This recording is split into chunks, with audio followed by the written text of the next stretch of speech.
Muy bien, bienvenido nuevamente. Muchas gracias por la puntualidad. Y en las siguientes sesiones, como les digo, trataremos de ser lo más puntuales posibles. Y empecemos con esta segunda parte del curso de actualización jurídica del COFOPRI. En la primera sesión, estimados participantes, nos hemos abocado fundamentalmente a hablar de la función administrativa.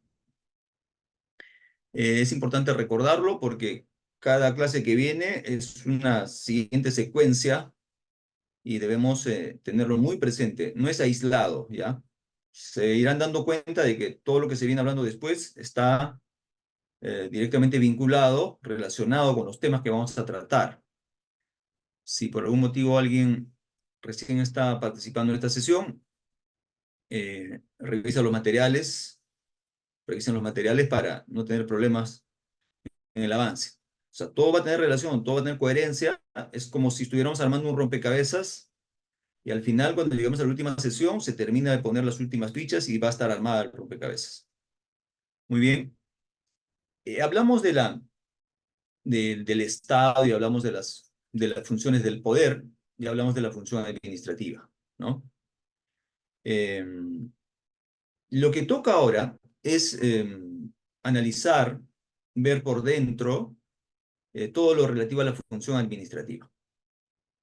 Ya hemos dicho que la función administrativa es una función del poder que consiste básicamente en la ejecución, en la aplicación de las leyes, en concretar, en materializar las leyes, ¿no?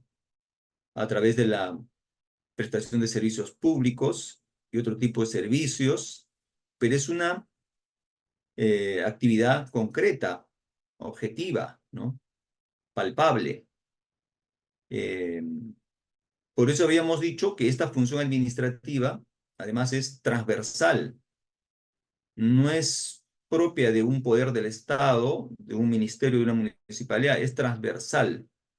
Prácticamente todas las entidades de la administración pública ejercen función administrativa. De una u otra forma, todos ejercen función administrativa. Muy bien.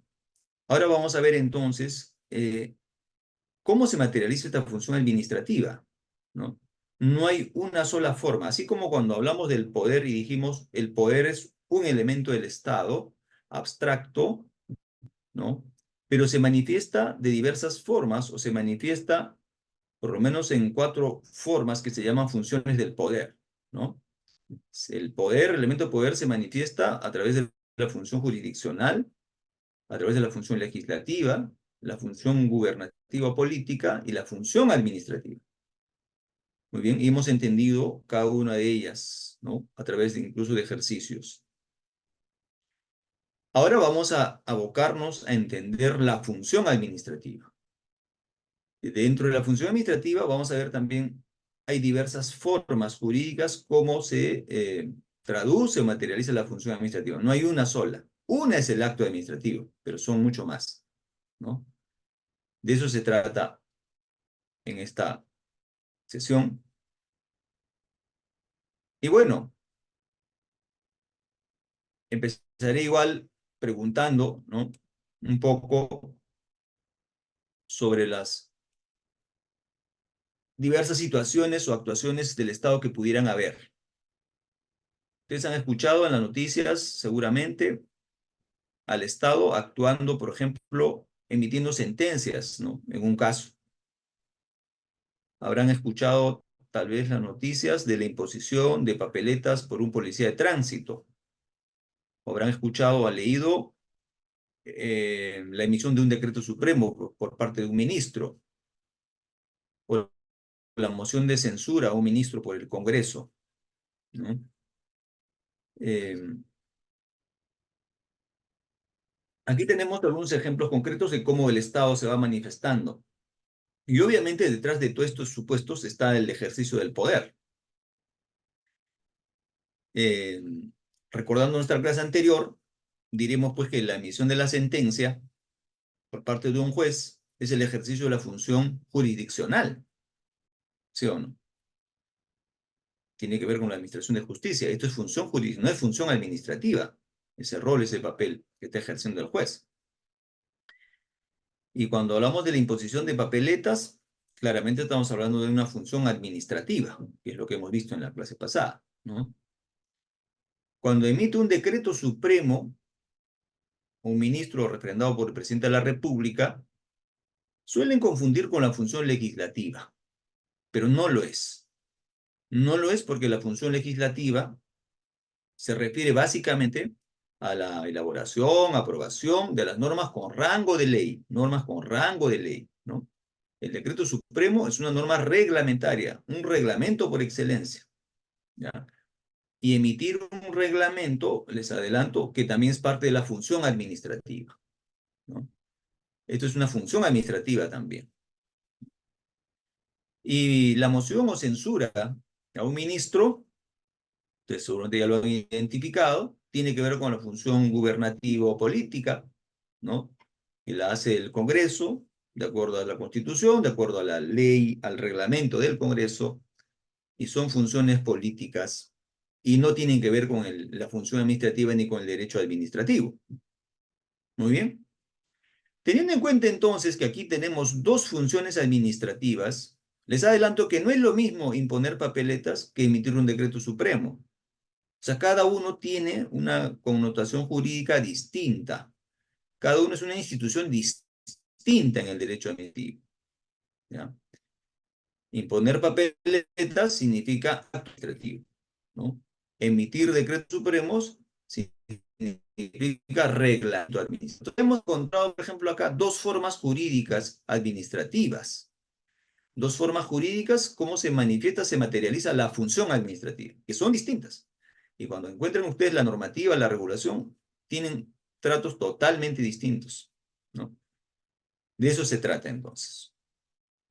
Vamos a hablar entonces de las formas jurídicas administrativas y entendiendo ya qué cosa es función administrativa, como lo hemos hecho en la clase pasada, ya, y entendiendo ahora lo que son formas jurídicas administrativas, podemos decir hasta cierto punto que ya sabemos qué es el derecho administrativo. Ya sabemos qué es el derecho administrativo. No quiero eh, subestimar a nadie, pero mucha gente cree que por haber hecho un trámite, haber presentado un recurso, ¿no? Cree pues que ya sabe derecho administrativo, ¿ya? Pero en realidad es mucho más profundo y complejo de lo que parece el derecho administrativo, ¿no? Para ver la importancia de este punto, les cuento un caso real, ¿no? Tengo varios casos, pero les contaré uno. Cuando fui asesor en un ministerio, llegó un recurso presentado por un abogado cuestionando una resolución ministerial, ¿no? Esa resolución ministerial a él lo excluía de una comisión de trabajo en el Ejecutivo y lo reemplazaba por otro. Para salir y entrar a esa comisión importante, habían ciertas causales. La norma decía que solo pueden salir de esta comisión por causa de muerte o por renuncia del miembro. Pero había venido un nuevo ministro y había nombrado a otro funcionario que lo represente en esa comisión multisectorial, ¿no? Y bueno, uno de los ministerios saca la resolución actualizando la conformación de esa comisión multisectorial. El abogado que había salido de esa comisión, en consecuencia de esta resolución ministerial, presenta un recurso de nulidad contra la resolución ministerial, argumentando las causales de nulidad del artículo 10 del TUO de la Ley de Procedimiento Administrativo General, que ustedes lo van a tener como material, y ya los pasé a los organizadores y se los van a alcanzar, y pidiendo además el inicio del procedimiento disciplinario contra el ministro, porque ese acto administrativo, en su entender, sería nulo, y al ser nulo, un acto administrativo genera responsabilidad para quien la emitió. Y bueno, pues el ministro dijo muy preocupado, no puede ser, vean este tema, si es posible contraten un estudio externo, porque yo no quiero verme afectado en ningún procedimiento administrativo disciplinario. Bueno, en el caso me lo asignaron y simplemente resolvimos a partir de las formas jurídicas administrativas. el abogado que impugna y pide la nulidad y pide el inicio del procedimiento administrativo disciplinario, calificaba esa función administrativa como acto administrativo. Él calificaba como acto administrativo. Y por eso decía nulidad del acto administrativo, vicios del acto administrativo y todas las normas del acto administrativo. Bueno, los especialistas de jurídica del ministerio dijimos, eso no es acto administrativo, ¿ya? Eso es un simple acto de la administración o acto de administración interna, al que no le puedes aplicar las normas del acto administrativo. Y ahí viene toda la explicación normativa, doctrinaria, jurisprudencial. Y finalmente emitimos el informe, y al emitir el informe le dijimos, no hay absolutamente nada que hacer. Está bien emitido la resolución, y le recordamos incluso al abogado que pidió, y por si acaso, este informe que estoy emitiendo tampoco es autoritativo, no te vayas a atrever a impugnar y llevar al Poder Judicial, nada. Bueno, el informe era contundente y quedó ahí. Simplemente determinando claramente de qué estamos hablando. ¿Estamos hablando de acto o de simple acto? También hay confusión, estamos hablando de contrato, ¿no? O un reglamento, etcétera. Se puede confundir. Muy bien. Entonces, la doctrina mayoritaria clasifica que la función administrativa es básicamente una función ejecutiva de aplicación de las leyes. Se va a materializar en 5 formas jurídicas. Una primera llamada hecho administrativo, otro en reglamento administrativo, contrato administrativo, el acto de administración interna, conocida también como simple acto de la administración, y el acto administrativo. ¿Ya? Por lo menos entonces vamos a encontrar estas 5 formas jurídicas a través de las cuales una autoridad va a ejercer la función administrativa, ¿no? Y cada uno tiene un régimen jurídico, un tratamiento jurídico distinto, ¿ya? Por adelantarles nomás, lo que yo puedo impugnar es el acto administrativo. Lo que yo puedo apelar es respecto del acto administrativo. Yo no puedo apelar, no puedo pedir nulidad de un simple acto de la administración. No puedo apelar un contrato administrativo. No puedo apelar un reglamento ni un hecho administrativo. Sin embargo, vamos a ver que en la práctica, algunos abogados ven un reglamento que no les conviene, afecta a sus derechos y presentan una apelación. Eso es totalmente equivocado, ¿no? Entonces, así vamos a encontrar algunas particularidades de cada una de las formas jurídicas. Empezaremos hablando del acto administrativo. En mi experiencia como docente y en la función pública, les confieso que eh, no siempre lo tienen claro los abogados, funcionarios, qué cosa es el acto administrativo. Suelen confundir con actuación administrativa, suelen confundir con actos públicos, ¿no? Entonces, cuando uno dice qué es acto administrativo, más o menos relacionan a todo lo que puede hacer un funcionario. Eh, Sin embargo, el acto administrativo, como señala eh, la propia ley del procedimiento administrativo general, son declaraciones, ¿no? Son manifestaciones, son pronunciamientos. Y dice, declaraciones de las entidades que en el marco de las normas del derecho público están destinadas a producir efectos jurídicos sobre los intereses, obligaciones o derechos de los administrados. De una primera lectura tenemos una idea, pero como abogados hay que siempre apoyarnos en la doctrina, ¿no? Y también en la jurisprudencia. Hay casos en que se llega a aclarar, a definir esto, ¿no? Y parece un poco difícil de entender. Son declaraciones de las entidades que en el marco de las normas de derecho público están destinadas a producir efectos jurídicos sobre los intereses, obligaciones y derechos de los administrados. Para entenderlo claramente, diremos que los actos administrativos son estas decisiones y pronunciamientos que emiten las autoridades administrativas en respuesta a una solicitud o a un pedido de los administrados. El acto administrativo eventualmente puede ser emitido de oficio, pero por lo general es una respuesta a un pronunciamiento respecto de una solicitud, ¿no? Y en esta parte yo sí relaciono mucho a una comparación del acto administrativo que se da en el marco de un procedimiento administrativo con una sentencia judicial que se da en el marco de un proceso judicial, ¿no? En un proceso judicial tenemos, en principio, el derecho de acción, que te permite demandar algo al juez. Y por tu derecho de acción interpones una demanda. Y con la demanda inicias un proceso judicial. Y el proceso judicial termina con una sentencia. Muy bien. En el derecho administrativo no tienes derecho de acción, sino tienes el derecho de petición.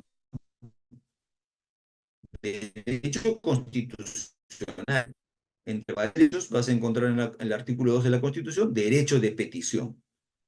Mi derecho de petición me permite solicitar a una entidad pública. Cuando yo ingreso una solicitud, estoy ejerciendo mi derecho de petición. Esa solicitud es como la demanda de un proceso judicial. Y esa solicitud va a dar inicio al procedimiento administrativo, como la demanda dio inicio a un proceso judicial. El proceso judicial termina con un auto o con una sentencia. El procedimiento administrativo va a terminar con el acto administrativo, sin descartar que puede haber otras formas especiales como termina el procedimiento administrativo. Pero en principio, el procedimiento administrativo va a terminar con el acto administrativo. Entonces, el acto administrativo es ese pronunciamiento, decisión de la autoridad administrativa, pedido administrativo, como que es un pronunciamiento de decisión del juez sobre la demanda interpuesta por un justiciable. Nada más. Comúnmente, y en los expedientes, no van a ustedes encontrar que diga, pues, acto administrativo número 1, acto administrativo. Se le conoce como resoluciones. ¿Ya? Resoluciones. Aquí tenemos una resolución registral. La resolución que emite la Oficina Zonal de Ica, ¿no? La resolución que emite un ministro, la resolución de alcaldía, etcétera, o simplemente resolución. ¿Ya? Comúnmente entonces se les llama resolución, así se les conoce, ¿no? La ley se habla de acta, se está refiriendo a esa resolución. Muy bien. Pero es una resolución que produce efectos jurídicos, no cualquier pronunciamiento, produce efectos jurídicos. Y claro, ¿respecto de quién? Respecto del administrado, ¿no? Que inició el procedimiento, o respecto del administrado a quien se le inició un procedimiento de oficio. Por eso es concreto, ¿no? Sobre la situación, interés y obligaciones de los derechos de un administrado. ¿Ya? Muy bien, eso es el acto administrativo. No es el acto administrativo, pues, la inauguración de una obra, no es acto administrativo notificar, no es un acto administrativo dar un discurso por 28, eso no es acto administrativo, es acción administrativa, ¿no? Pero acto administrativo, señores, es el pronunciamiento o decisión de la autoridad competente, ciertamente, en el marco de un procedimiento administrativo, ¿no? Que es algo equivalente a una sentencia en un proceso judicial. Aquí tenemos los ejemplos del acto administrativo. El otorgamiento de una licencia de construcción, ¿ya? No es la solicitud, ¿ya? Porque muchos me dicen acto administrativo, la solicitud de licencia, no, esa es la solicitud, pero el acto administrativo es la licencia misma, esa que te concede, el pronunciamiento que te dice, te concedo, ¿no? Ahora, si no te concede, también es acto administrativo, que te concede o te deniega una licencia de construcción. Ese es el pronunciamiento, pues. Resolución de determinación de una deuda tributaria. Hay procedimientos tributarios de oficio, ¿no? Fiscaliza y te determina una deuda para que pagues un tributo. Fíjense, eso también es un acto administrativo. la que impone una multa, ya hemos adelantado, ¿no? Las multas de tránsito y otro tipo de multas son verdaderos actos administrativos, porque son pronunciamientos de la autoridad que luego de una fiscalización te están determinando, te están imputando una infracción, te están imponiendo una sanción. Ese es su acto administrativo. O la resolución que ordena el cierre de un local, también es un acto administrativo. La denegatoria de autorización de la licencia de funcionamiento, ¿no? Las municipalidades se pronuncian, siempre empiezan tramitando un procedimiento, ¿no? Y ustedes ya saben lo que es un TUPA.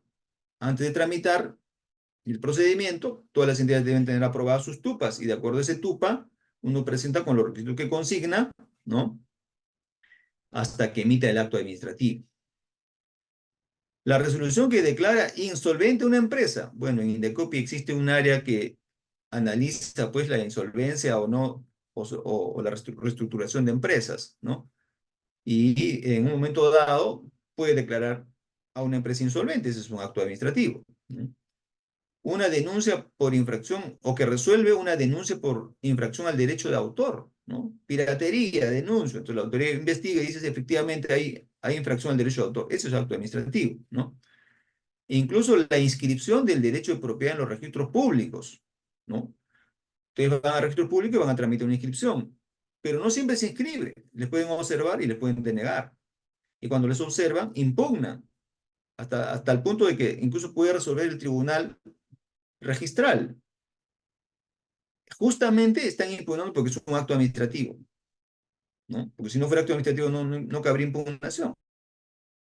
Esas esquelas que dicen, subsana esto y si no, te rechazo la inscripción, ¿no? Son actos administrativos. Muy bien, creo que ya tenemos una idea de lo que es el acto administrativo, ¿no? Esa es la forma jurídica más importante en esta parte de la función administrativa, ¿no? Y el acto administrativo además es muy amplio. En la segunda parte voy a hablar de los elementos de validez del acto administrativo. Aquí, solamente para entender qué es el acto administrativo y comparando con las otras formas jurídicas, vamos a dejar acá el acto administrativo y vamos a entender ahora las otras formas jurídicas. Las otras formas jurídicas. Voy a ver en el chat. Aquí hay una pregunta de Carlos Elías, dice, un oficio o carta que responde a una solicitud de manera negativa, ¿es un acto administrativo? ¿No? Es una primera pregunta. Las respuestas a las consultas o los actos administrativos, consulta, dice, ¿no? Consulta, ya. Sobre lo primero, le dije, normalmente están contenidas en resoluciones, ¿ya? Así se llaman, resoluciones, ¿no? Pero bien puede estar contenida en una carta, en un oficio. O sea, el nombre del documento, digamos, no va a determinar si es o no un acto administrativo. Si no se llama resolución, no es que no signifique acto administrativo.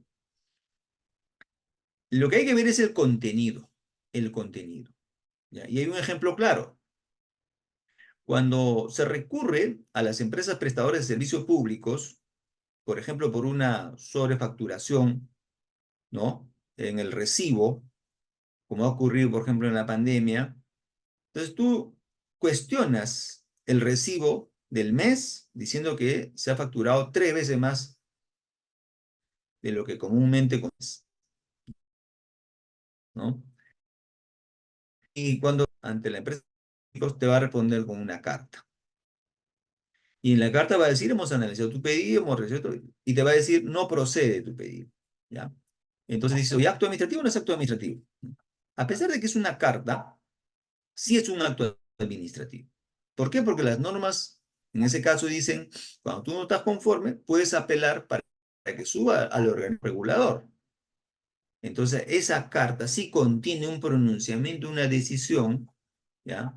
Una decisión sobre tu pedido, que te está denegando en este caso, que te va a dar pie a que tú impugnes, a que tú impugnes. Y eso es lo que pasa, y sube entonces al organismo regulador. Por ahí alguien se preguntará, ¿cómo una empresa prestadora, siendo privada, como Telefónica, Luz del Sur, puede emitir un acto administrativo? Acuérdense en la primera clase que hemos dicho que en el artículo primero, la ley del procedimiento administrativo general dice, se entiende por entidades de la administración pública. Y al final está las empresas privadas que prestan servicios públicos. ¿Por qué? Porque la ley le ha facultado, le ha delegado, siendo privadas, la función administrativa de resolver en primera instancia esos reclamos. Todo tiene lógica, todo tiene sentido. Entonces, ya, ok. Entonces, ese acto administrativo, a pesar de que se llama carta, un gobierno regional también puede explotar. De acá a un tiempo, la administración pública ha entendido mejor las cosas. De acá a un tiempo, tenemos una mejor regulación, tenemos un mejor marco legal. Yo sí he visto en el pasado un desorden, ¿no? En el tratamiento de los pedidos, las solicitudes. Te podían poner una carta, un oficio, un informe, no se sabía. Y ya sobre eso han habido sentencias también diciendo de que más allá del nombre, si hay un pronunciamiento en respuesta a tu pedido, es un acto administrativo. Y en consecuencia, incluso con eso puedes iniciar un proceso contencioso administrativo. ¿Ya? Ahora, y si yo pido consultas, ¿no? Si yo pido consultas, ¿ya? Ahí es distinto, ¿ya? Habría que ver si esta entidad está facultada para absolver consulta, porque en principio las entidades públicas, sobre todo los que resuelven procedimientos, no absuelven consultas, ¿no? Otra cosa es que yo recurra por predictibilidad a una búsqueda de información, ¿no? Una orientación que me hacen por ahí, ¿ya? Una orientación, ¿no?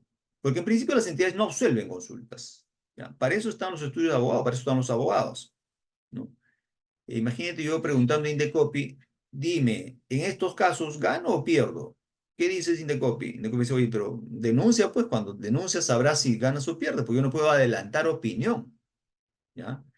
Y bueno, dicen, bueno, no te voy a consultar a ti, Comisión de Protección al Consumidor, ni tribunal, voy a consultar al área jurídica de Indecopi.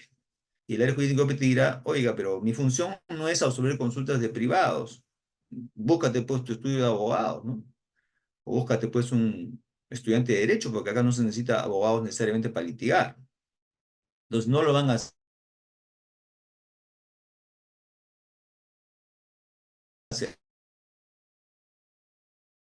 En algunos casos la ley debe estar con un servicio prestado exclusividad, ¿ya?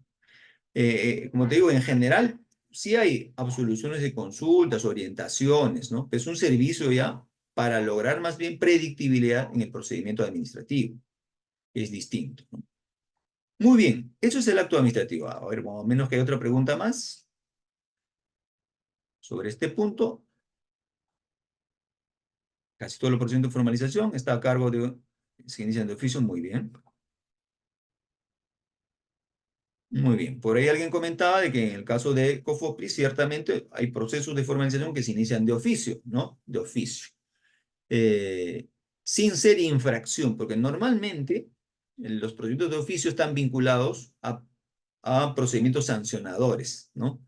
Este es un caso particular en que en COFOPRI no vas a sancionar a nadie, pero igual se inicia de oficio los procedimientos, ¿no? Muy bien. Esto en cuanto al acto administrativo, como les digo, más adelante vamos a ahondar más. Y vamos con la siguiente forma jurídica. Para entender esta siguiente forma jurídica, recordemos que el acto administrativo, pronunciamiento, decisión, ¿no? Es una declaración unilateral de la autoridad, pero ojo que es externo, ¿ya? La autoridad se pronuncia como acto administrativo respecto de alguien que está fuera de la institución, de un administrado, de un ciudadano, ¿no? Y ese pronunciamiento, ese acto administrativo tiene efectos jurídicos directos, ¿no? Sin embargo, el simple acto de la administración, que está regulado en el artículo 7 del TUO de la LEPAJ, ¿no? Que le llaman también actos de administración interna, son declaraciones unilaterales también, pero son internas o interorgánicas, que se realiza en ejercicio de la función administrativa y que produce efectos jurídicos generales en forma indirecta, ¿no? Es muy parecido al acto administrativo, con dos diferencias. Una, que el simple acto de la administración no interorgánico, o sea, se emite circula dentro de la entidad, dentro de la institución. Y sus efectos jurídicos no son directos, son indirectos. Es decir, si hay un simple acto que me deniega algo, eso dependerá de otro instrumento, de otra resolución, para que tenga efectos jurídicos como tal. Por sí sola tiene un efecto indirecto. Vamos a explicar. Como dije, la LEPAJ le llama actos de administración interna, ¿no? Y ocurre que en las entidades no solo se emiten actos administrativos para los ciudadanos, clientes externos, sino se emiten también documentos internamente. Un típico caso son las áreas de asesoría jurídica. Las demás áreas le van a pedir opinión sobre diversos temas. Y entonces el área jurídica va a absolver consultas. Ahí sí, el área jurídica sí está en sus funciones. Dar la pauta jurídica, ¿no? Unificar los criterios y dar la decisión final en materia jurídica. Entonces le van a hacer consultas y va a sacar un informe. Y en el informe bien podría decir, entre otras cosas, que en estos casos no cabe la prescripción de la deuda que te están solicitando, ¿no? Imaginemos que un área de rentas tiene dudas si prescribe o no prescribe porque el tema es complejo, cambios normativos, etc. Y el área jurídica dice en un informe, de acuerdo a mi análisis, no cabe la prescripción. Ese pronunciamiento, que es informe, no es acto administrativo, es acto de administración interna. Su efecto respecto del ciudadano va a ser indirecto, pues. ¿Por qué? Porque recién la autoridad de rentas de esa entidad lo tomará en cuenta para su acto administrativo. Al resolver, la autoridad competente dirá, en base al informe jurídica, llegó a la conclusión de que no cabe la prescripción. Y ahí tendrá recién un efecto jurídico directo cuando se convierta en acto administrativo. Pero mientras tanto, siendo interno, tiene un efecto jurídico indirecto y además ni siquiera sabe el ciudadano todavía. Ahora bien, no siempre es vinculante, ¿ya?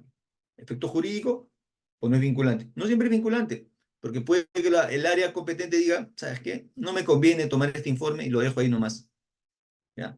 Son como los dictámenes de los fiscales en un proceso judicial, ¿no? El juez lo puede tomar o no lo puede tomar en cuenta. La opinión del fiscal es no vinculante. Acá igual, los actos de administración interna no son vinculantes o no tienen efectos jurídicos directos. Y por tanto, no puedo impugnar, por ejemplo. No los puedo impugnar porque no tiene efectos jurídicos directos. Ahora, si el acto administrativo lo toma como un insumo y en base a eso me deniega un pedido, puedo impugnar, pero ya impugnaré al acto administrativo, no al simple acto de la administración, ¿no? Aquí este artículo 7 fue modificado. Acuérdense que la Ley del Procedimiento Administrativo General, desde su vigencia en el 2001, ha tenido varias modificaciones, pero una, la más importante, ¿no? Con el decreto legislativo 1272 en el año 2016. Y ahí se hicieron varios cambios. Por ejemplo, ¿qué dice acá? Los actos de administración interna del que estamos hablando se orientan a la eficacia y eficiencia de los servicios y a los fines permanentes de las entidades. Son emitidas por el órgano competente. Su objeto debe ser física y jurídicamente posible. Su motivación es facultativa. En cambio, el acto administrativo es obligatoria, ¿no?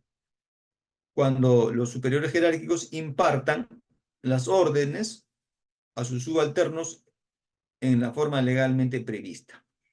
Y aquí viene una modificatoria y dice, el régimen de eficacia anticipada de los actos administrativos, del que hablamos primero, previstos en el artículo 17, es susceptible de ser aplicado a los actos de administración interna, siempre que no se violen normas de orden público ni afecten a terceros.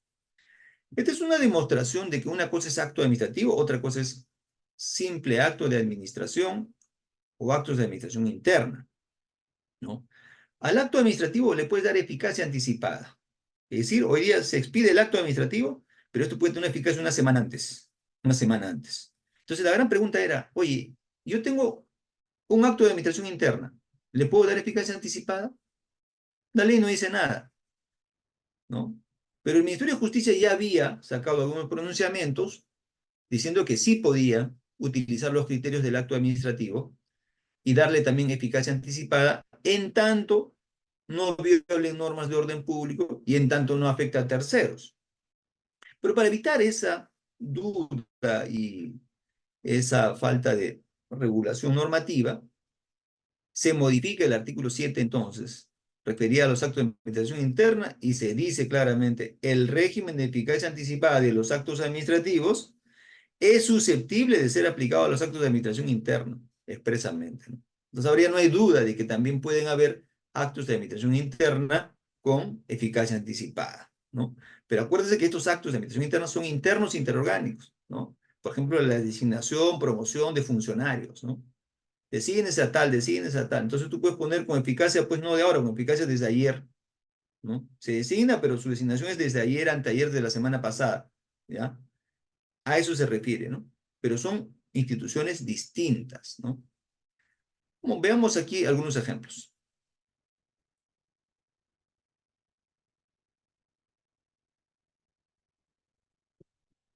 Ejemplos. El informe elaborado por la Oficina de Asesoría Jurídica, ya lo hemos dicho, ya lo hemos explicado. El dictamen elaborado por un perito químico de la Dirección General de Salud. Claro. El informe pericial internamente en una entidad, ¿no? Para decidir algo es un acto de administración interna. El memorándum o memorando por el que se solicita información, ¿no? Las áreas internamente se derivan expedientes, se solicitan como memorandos, ¿no? Eso es un acto de administración interna. O el levantamiento de un acta de inspección ocular, ¿no? Este es el acta, ¿verdad? Las actas que levantamos los funcionarios en determinados casos, ¿no? ¿Por qué es importante otra vez conocer las formas jurídicas si apelo a un caso real? Yo trabajaba en Indecopi y un especialista fue a hacer una inspección para determinar si las puertas colocadas en una casa habían sido ciertamente bien hechas, bien instaladas, porque efectivamente presentaba fallas, no cerraba, no abría la puerta, etc. Bueno, ella fue, levantó un acta de lo que encontró.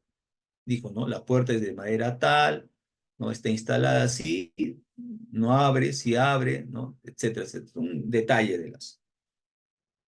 de lo que ha encontrado, lo que es materia de denuncia, ¿no? Porque supone que las puertas pues, deben estar bien instaladas, deben abrir y cerrar sin problemas. Bueno, pero al día siguiente de que se hizo la inspección, el interesado, el administrado, presentó una nulidad contra el acta. Porque una vez que se levante el acta, se notifica a las partes, ¿verdad? Se deja una copia.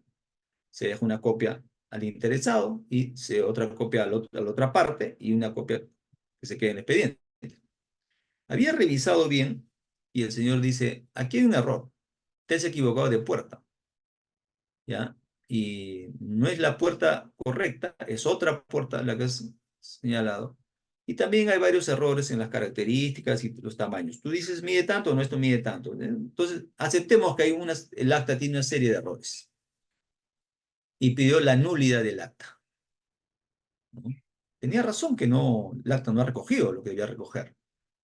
Pero el camino será la nulidad. ¿Cabe la nulidad de un acta? Entonces el especialista me había preparado un informe y un proyecto declarando nulo el acta. Declarando nulo el acta porque ciertamente había errores. Entonces ahí vamos otra vez a la pregunta. ¿Qué viene a ser un acta? ¿Acto administrativo? ¿Reglamento administrativo? ¿Acto de administración interna? ¿Contrato administrativo? Entonces llegamos a la conclusión de que es un acto de administración interna. ¿Ya? ¿Y cabe nulidad de los actos de administración interna? ¿Vamos a encontrar una regulación en la ley del procedimiento administrativo general sobre nulidad de actos de administración interna? No la hay. ¿Por qué te preocupas si no tiene efectos jurídicos?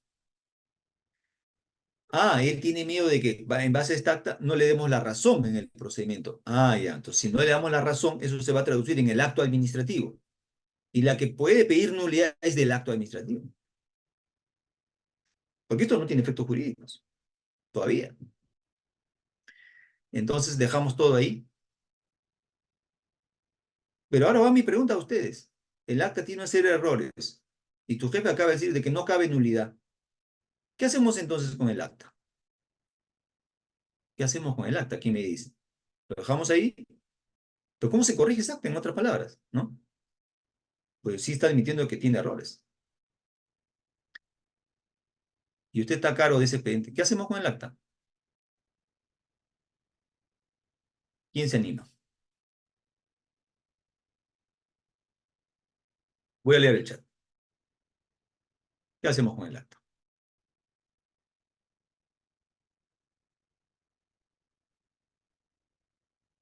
Ujú. Se debe realizar un nuevo acto de la administración interna, dice Huber. O una acta complementaria aclaratoria. ¿No? Buena idea también de César Ramírez. Muy bien, va por ahí el camino, ¿no? Entonces, mira, el funcionario público puede equivocarse. Si se equivoca en un acto administrativo, cabe su nulidad. Hasta de oficio cabe la nulidad, ¿no? Si se equivoca en un acta, hay que corregirla. Hay que hacer otra inspección, pues, ¿no? Dejar sin efecto ahí, mencionar que esta acta reemplaza a la anterior o, dependiendo, si solo un aspecto está mal, un acta complementario, ¿no? Pero no es el camino de la nulidad, ¿se dan cuenta? No es el camino de la nulidad. ¿Ya? La nulidad, que la pidan, que la dicten los que no saben derecho administrativo. Pero los que saben derecho administrativo utilizan apropiadamente la institución de la nulidad y apropiadamente corrigen el acta. Muy bien. Entonces ya estamos en dos formas jurídicas. Vamos por la tercera. El reglamento administrativo. Reglamento administrativo. En este caso, el reglamento administrativo se refiere a toda declaración unilateral efectuada en ejercicio de la función administrativa que produce efectos jurídicos generales en forma directa. Miren, tanto el acto administrativo como el simple acto de la administración y el reglamento administrativo son pronunciamientos, son decisiones.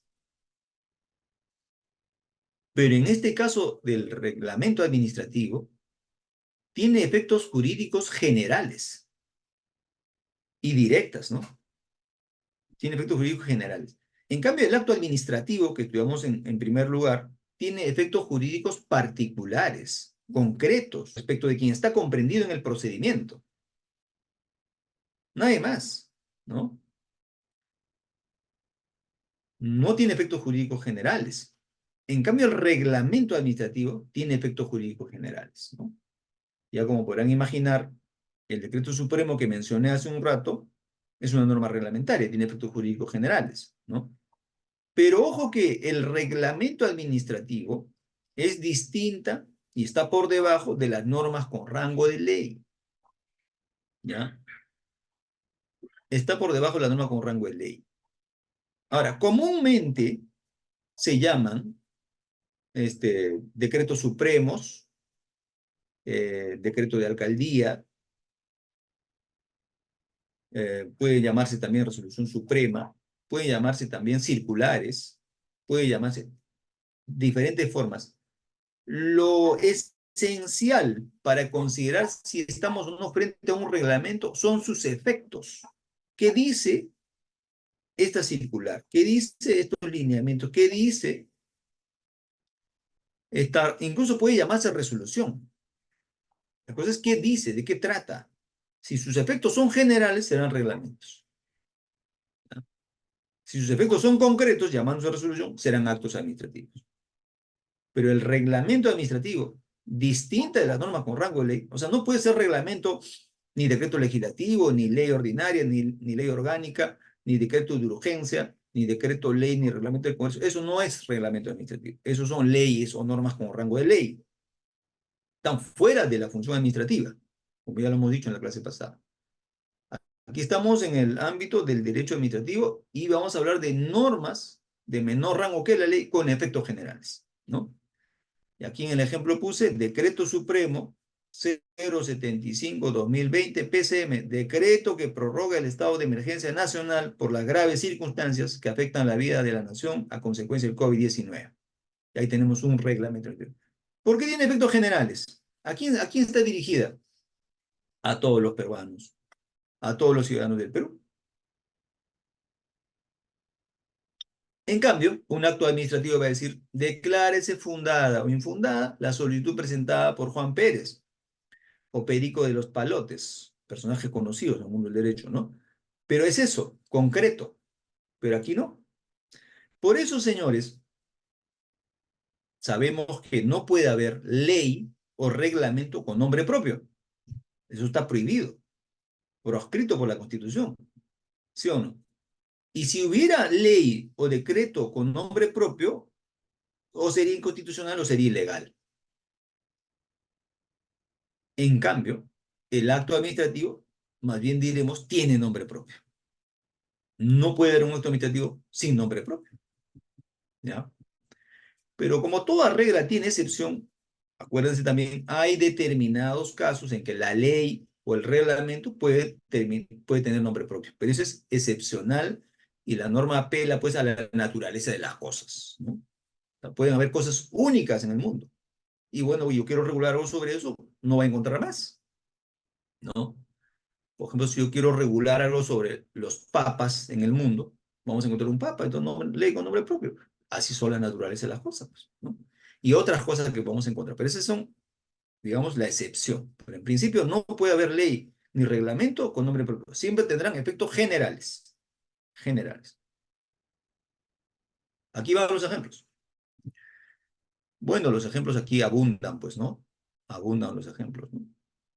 Tenemos el decreto supremo que regula el transporte interprovincial, un decreto supremo. Ordenanza provincial que regula el transporte urbano e interurbano. El decreto supremo que reglamenta la ley de ejecución coactiva.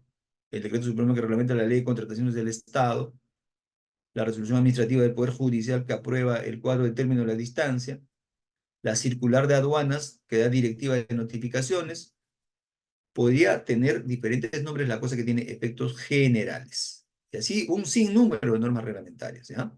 Y todo eso es función administrativa. A ver, creo que hay algunas preguntas, unos comentarios.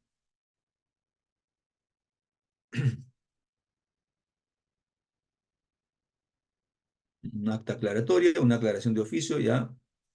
Se debe realizar una nueva inspección, correcto, era la salida que hemos encontrado en el problema anterior. Ajá, el reglamento que regula los procedimientos administrativos de COFOPRI es un reglamento administrativo, correcto. El reglamento de asistencia y permanencia en el trabajo, ¿sí? ¿No? Acuérdense la importancia que tiene la función administrativa, estimados colegas. Una ley, por más muy bien elaborada esté, no entrará en vigencia en principio si no tiene reglamento, ¿no? Es rarísimo o muy pocas son las leyes autoaplicativas. Toda ley pasa por su reglamentación y eso gracias a la función administrativa. Son los ministerios, en principio, los gobiernos regionales, las municipalidades, las que van a reglamentar para que esto pueda tener aplicación concreta. ¿Ya? Y desde ahí ya empieza la función administrativa, ¿no? Muy bien. Siguiente forma jurídica. El hecho administrativo. El hecho administrativo. A diferencia de las tres primeras formas jurídicas, que son básicamente pronunciamiento, decisión, ¿no? Unilateral de la autoridad, aquí no se trata de un pronunciamiento. En el hecho administrativo vamos a encontrar más bien una actividad material, ¿no? Es toda actividad material traducida en operaciones técnicas o actuaciones físicas ejecutadas en ejercicio de la función administrativa, ciertamente, y que produce efectos jurídicos directos o indirectos. Cabe precisar que el hecho administrativo puede darse con o sin acto administrativo, con o sin una norma legal previa, ¿no? Ahora, el hecho administrativo. Ahí le voy a poner un ejemplo de mi vida real también. Yo todavía era eh, estudiante de Derecho y una empresa me pidió que analizara su situación eh, para ver la posibilidad de denunciar el caso ante la Comisión de Eliminación de Barreras del INDECOPI. La Comisión de Eliminación de Barreras del INDECOPI es competente, fíjense, es competente para conocer barreras burocráticas que se materializan en actos o disposiciones o reglamentos administrativos. Muy bien, así que no puedes denunciar otra cosa, no podías denunciar otra cosa que no sea actos administrativos o reglamentos administrativos. Si tú denuncias otra cosa, improcedente, porque mi competencia se aboca a analizar actos administrativos y reglamentos administrativos para ver si contienen o no barreras burocráticas. Y la empresa de transportes mmm, tenía el siguiente problema. Dijo, la Municipalidad Provincial de Arequipa, o de Tacna, no me acuerdo bien, me está obligando a usar sus terrapuertos. Estamos hablando hace 20 años atrás, ¿no? Me está obligando a usar sus terrapuertos. Yo tengo mi propio terminal, decía la empresa. Yo no tengo por qué ir, pero me están obligando. Y yo me he rehusado, porque yo tengo licencia, es mi propiedad, yo tengo facultad para usarla, disponerla, y yo no quiero ir a ese terminal. Y como no hacía caso la empresa, la municipalidad empezó a cambiar el sentido de las vías. O sea, si por una calle iba y por ahí entrabas a tu ya eso era de regreso. O empezó a construir sardineles para que tu carro ya no pasen. De tal forma que quedó encerrado, pues. La propiedad quedó encerrado por cambio de orientación en las vías y por construcción de sardineles, áreas verdes, quedó como una isla. Entonces fui a ver el asunto, a revisar, y no había un acto, una resolución de la municipalidad. Tampoco había una ordenanza de la municipalidad que impedía su funcionamiento. Lo que había eran hechos administrativos. Hechos administrativos. Entonces yo llegué a la conclusión de que efectivamente te están impidiendo que explotes, que uses, te están obligando casi a que uses el otro terminal, pero no hay acto administrativo y no hay reglamento administrativo que impugnar. Lo que hay son hechos administrativos. Y en ese tiempo Indecopi no era competente para analizar hechos administrativos como barreras burocráticas. Con, con cierta alegría, hace unos meses, cuando dicté un curso, la nueva norma sí contempla ahora determinados hechos administrativos como barreras burocráticas. ¿Sabes? O sea, Indecopi también puede analizar hechos administrativos como posibles barreras burocráticas. Ahora sí, en el pasado no. Vean ustedes otra vez la importancia, ¿no?, de identificar las formas jurídicas y administrativas que nos permiten ejercer adecuadamente la defensa de un administrado o emitir pronunciamientos o decisiones adecuadamente también como funcionarios públicos. Como pueden ver en la imagen, estos son hechos materiales, actuaciones materiales, ¿ya? No es pronunciamiento, no es decisión, y aquí vienen los ejemplos. Las autoridades pueden demoler un edificio. La demolición de ese edificio es un hecho administrativo. Lo está haciendo la autoridad competente. No es cualquier persona, no es una inmobiliaria, no, la autoridad. En tanto la haga la autoridad, porque tiene que estar en ejercicio de la función administrativa, ¿no? El funcionario que con una grúa se lleva un vehículo mal estacionado, ¿no? El desalojo de los ambulantes, son hechos administrativos, ¿no? Recordemos la parada, ¿no? Varias veces, muchas veces en la Victoria se producen ese tipo de, son hechos materiales. Y eso genera consecuencias jurídicas, ¿no? Generan problemas también, denuncias también, ¿no? Notificación de una resolución. La notificación propiamente, señores, el llevar un documento para entregar al administrado es un hecho administrativo. El corte de fluido eléctrico, el desarraje de una puerta durante un embargo, son hechos administrativos. O el traslado de bolsas de leche para el programa del vaso de leche o comedores populares. Todo eso son hechos administrativos. Muy bien. Esos hechos administrativos pueden también generar una afectación de derechos, ¿no? Hoy en día, ya les mencioné que en Indecopi puede uno denunciar como barrera burocrática. Entonces, el caso que les menciono de Tacna, hoy en día sí podía ser denunciado como barrera burocrática y la autoridad puede evaluar su legalidad y razonabilidad. Ahora, estos hechos que hemos mencionado, como la demolición de un edificio, por ejemplo, normalmente vienen en ejecución del acto administrativo. Ya saben lo que es un acto administrativo. O sea, antes de demoler el edificio, hay una resolución, seguramente el ejecutor coactivo, y dice, ¿no? Demoler el edificio porque está construido ilegalmente, ¿no? ¿Ya? Bajo el percibimiento de que ellos mismos puedan demoler en 5 días, si no, ¿ya? Entonces, como no hay demolición del propio interesado, entonces la autoría empieza a demoler. En ejecución del acto administrativo. En ejecución del acto administrativo. Podrían haber también normas que digan, como por ejemplo, en, en plena, en un censo que hubo en el año 2017, si no me equivoco, eh, en que se dijo impedimento de salida de sus casas en el día, de tal hora a tal hora. Y si alguien está en la calle, va a ser devuelto por la policía. Entonces ahí vienen personas que te impiden salir y te mandan a entrar a tu casa otra vez. Hechos administrativos. Pero en base a una disposición, ¿verdad?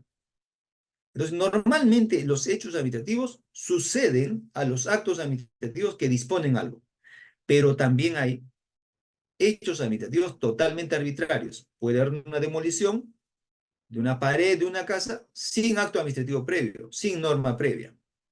Puede alguien llevarse un carrito sanguchero sin acto previo. Entonces, caben esas dos formas de hechos administrativos, ¿ya? Con actos y disposiciones previas, en ejecución de un acto o disposición previa, o sin acto de ejecución previa totalmente arbitrarias, ¿no? Y en esos casos, incluso cuando veamos el proceso contencioso administrativo, vamos a ver de que uno de los supuestos para iniciar el contencioso administrativo tiene que ver con afectación de derechos a partir de los hechos administrativos. Muy bien. A ver si hay alguna pregunta, algún comentario sobre este tema. Acá nos pone un ejemplo Nayeli García y dice, también un hecho administrativo relacionado con COFOPRI podría ser la emisión de títulos de propiedad por parte de la entidad a favor de personas que ocupan terrenos de forma informal, regularizando así su situación legal. Interesante, interesante. Sería hecho ese acto público, ¿ya? ¿No? De convocarlos y un acto protocolar de la entrega, ¿no? Sería un hecho también eso cuando uno va y pone la primera piedra, ¿no? Ese tipo de hechos, ¿no? Ahora, el título en sí, sí sería un acto administrativo. El que te adjudica, el que te reconoce, eso sí sería acto administrativo. Pero la entrega protocolar, ciertamente, es un hecho, ¿no? ¿Qué más? ¿Qué más podría ser? Aclarando este tema de que el título no es hecho, el título es un acto. Eh, el informe emitido por un profesional dentro de un procedimiento administrativo, considerado como hecho administrativo. Ya, ese informe, más que hecho administrativo, es un pronunciamiento, ¿ya? Y estamos señalando de que se trata más bien de un acto de administración interna. ¿Ya? Los informes periciales, jurídicos, etcétera, que se dan dentro de una institución, ¿ya? Son actos de administración interna o simples actos de la administración. Porque acuérdense que hecho administrativo es una actuación material, ¿ya? Una actuación material. ¿Qué más nos dice acá Cecilia Asto? La campaña de empadronamiento para levantamiento de contingencias. Claro, campañas, sí, sí, sí, ¿no? Eh, de empadronamiento, ¿no? Llama la atención. Todo tipo de campañas. Mira, hay una actividad llamada promocional de las entidades, ¿no? Uno puede decir, mira, campaña de corte de cabello para los contribuyentes puntuales en una campaña, ¿no? Corte de desparasitación de mascotas, ¿no? Hay un hecho material, ¿no? Etcétera. Lo que ya han comentado acá, el título es un acto. Acá me piden una aclaración sobre la notificación. Em, Cuando yo trabajé en el SAT hace 12 años atrás, eh, me pidieron que actualizara el TUPA del SAT de Lima. Y en ese entonces el SAT de Lima no distinguía procedimiento de servicios prestados en exclusividad, ¿ya? Procedimiento de servicios prestados en exclusividad. No distinguía. A todo le llamaba procedimiento. Entonces había ahí un servicio llamado tramitación del exhorto, ¿no? Tramitación del exhorto. ¿Qué quiere decir esto? Que la Municipalidad Provincial de Huaral, ¿ya? Tiene un contribuyente pues, que vive en Lima y él no lo puede notificar desde Huaral. Entonces pide a la Administración Tributaria de Lima, no sé si sigue siendo así ahora, pero pedía a la de Lima para que el de Lima le tramite el exhorto, la misma lógica de un exhorto judicial, ¿no? El juez de Lambayeque, ¿no? Pide se diligencia un exhorto en Lima porque el demandado está en Lima, ¿no? Entonces, ¿qué hace el funcionario de Indecopi, del SAT en este caso? Recibe pues el exhorto. ¿Qué es el exhorto? Un oficio acompañado de una cédula, ¿no? Y la cédula hay que entregársela al contribuyente que vive en tu jurisdicción, en Lima. Y una vez que la notificas, con la firma, con otro oficio se la devuelve y te dice, te mando diligencia, envío el exhorto debidamente diligenciado. Igual al recibe en otro oficio su carito notificado. Ya, eso es un hecho administrativo. No es acto administrativo, no emite ningún pronunciamiento. Lo único que he hecho es agarrar un papel y notificarlo. Igual, ¿quién hace la notificación de los actos administrativos? ¿No? ¿Lo hace un personal de la oficina de la entidad o lo hace un tercero, una empresa, un courier? Ese hecho de llevar la notificación al domicilio de la persona y recabar su firma y regresar no es acto administrativo, es un hecho administrativo. En ese desempeño, el funcionario puede, ¿no? También producir alguna situación, alguna afectación, etcétera. Pero es un hecho, ¿ya? El acto administrativo que notifico, sí es acto administrativo, pues, pero el acto de notificación, el servicio de entregar el documento, no es un acto administrativo, sino un hecho administrativo. Muy bien. Y el cierre de calles, correcto. Y finalmente, consulta acá Federico y dice, si los serenos de cualquier municipalidad que se llevan las cosas en un ambulante serían válidos. Y ese es otro tema ya, ¿no? Es decir, las ordenanzas ciertamente prohíben el comercio ambulatorio, a menos que tenga un permiso y esté ubicado en determinados lugares, ¿no?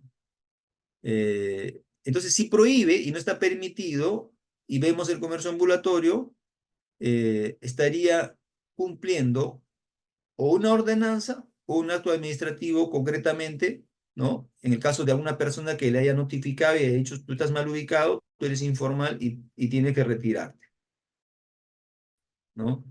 Entonces, depende. Ahora, si sin norma, sin acto administrativo previo, podríamos un poco discutir si es válido o no es válido, ¿no? Podríamos discutir.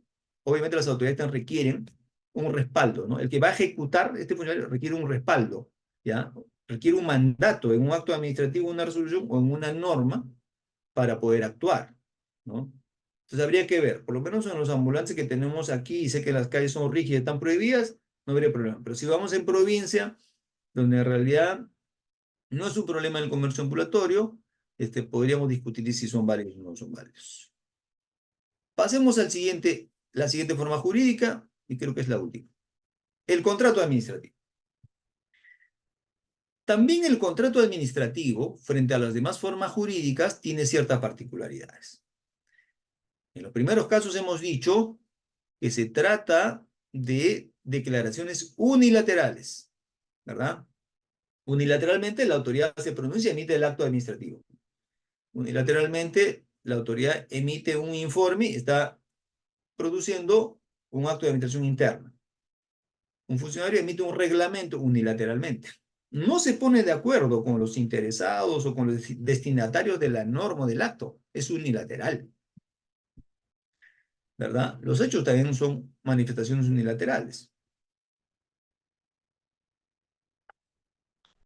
A diferencia de ellos, el contrato administrativo, más bien, es una declaración bilateral de voluntad, manifestación bilateral de voluntad, que produce efectos jurídicos entre dos o más personas, una de las cuales ejerce función administrativa. Muy bien, entonces aquí hay dos partes, una de ellas ejerce función administrativa y la otra no, ¿no? Es bilateral.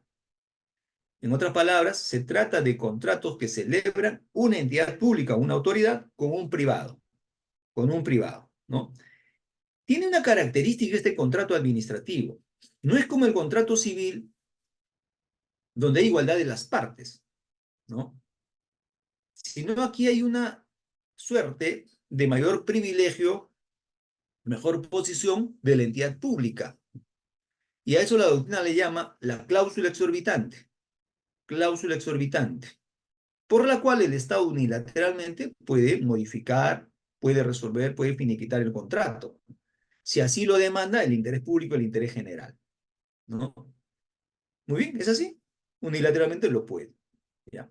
Pero claro, las entidades públicas tampoco pueden abusar de esto porque ya empiezan a generar inseguridad jurídica, ¿no?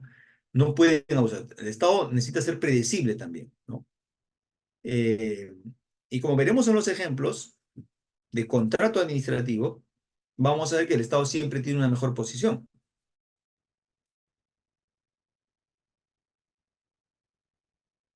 Ejemplo de contrato administrativo. Los famosos contratos de concesión. Hay decenas o cientos de contratos de concesión que el Estado ha firmado.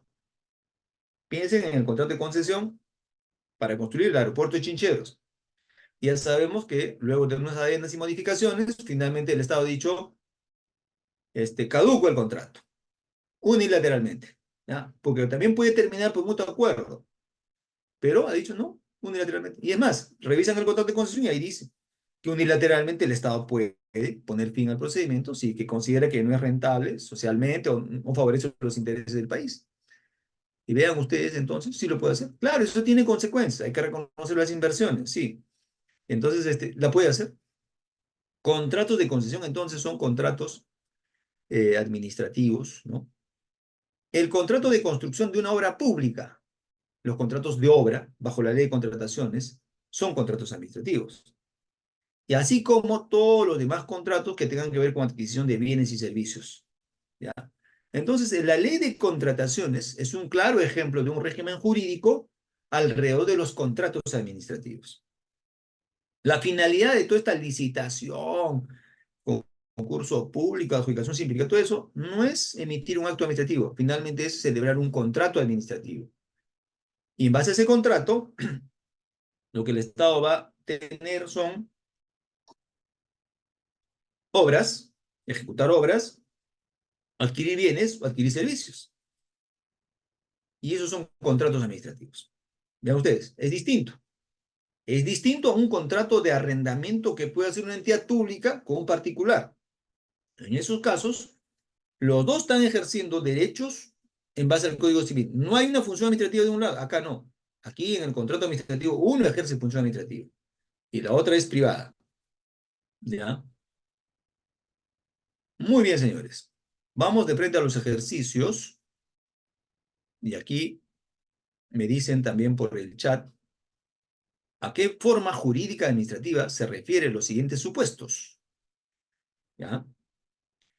Para recordar lo que estamos hablando, para cerrar un poco la idea, ¿no? Y lo hacemos un poco rápido. A ver, la decisión del tribunal del INDECOPI anulando una resolución sobre propiedad intelectual.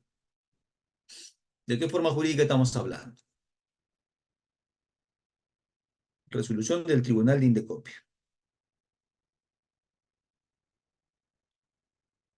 Richard dice acto administrativo.